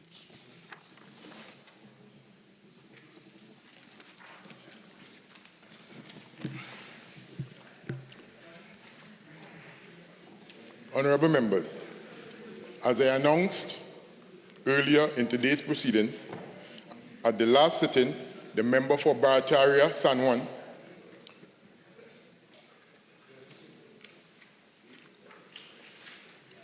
Honorable members, as I announced earlier in today's proceedings, at the last sitting, the member for Barataria San Juan raised a matter of privilege, and I indicated at the time that I would reserve my ruling for a subsequent sitting. The member for Barataria San Juan has alleged that on May 5th, 2023, during a meeting of the Standing Finance Committee, the Attorney General and Minister of Legal Affairs deliberately misled this House when he stated, among other things, that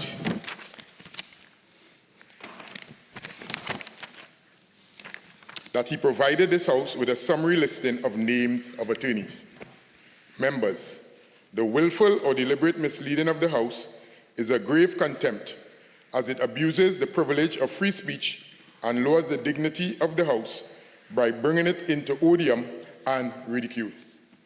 For this reason, when deciding whether a prima facie case of breach of privilege has been established on the ground of willful misleading of the House, the chair must be satisfied not only that the misleading occurred, but that there is something in the nature of the actions on the part of the member that suggests an intention to mislead. Members, earlier in today's sitting, the Attorney General, by way of his personal explanation, stated that his comments which led to this matter of privilege being raised were made with reference to documents which had been provided to him and which were in his possession during the deliberations of the Standing Finance Committee. He admitted to inadvertently and incorrectly stating that the information had been provided to the Parliament and further explained that the error was neither deliberate nor intended to mislead this Honourable House. The Attorney General also apologized to the member for Barataria San Juan and to this House for his statements. Honourable members, it would be remiss of me not to use this opportunity to remind you that when assurances, promises, and undertakings are given by ministers on the floor, it falls within their personal responsibility to ensure that the information be delivered to the House is accurate and complete, and most importantly, that the information is in fact delivered. Members, I am satisfied with the explanation and the apology of the Attorney General in relation to this issue, and I am equally satisfied that this explanation was done at the earliest opportunity, as is our practice. I therefore rule that the matter referred to the chair of this House by the member for Barataria San Juan does not constitute a prima facie breach of privilege, warranting its referral to the Committee of Privileges, and I so rule.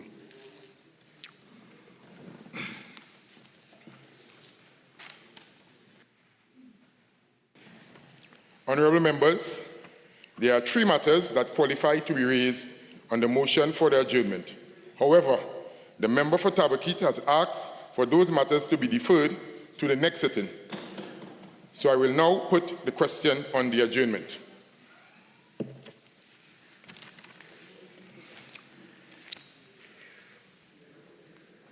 Honourable members, the question is that this House do now adjourn to Friday, the 26th of May, 2023 at 1:30 p.m. All in favour say aye. Aye. Any against? I think the ayes have it. This House now stands adjourned to Friday, 26 May, 2023 at 1:30 p.m.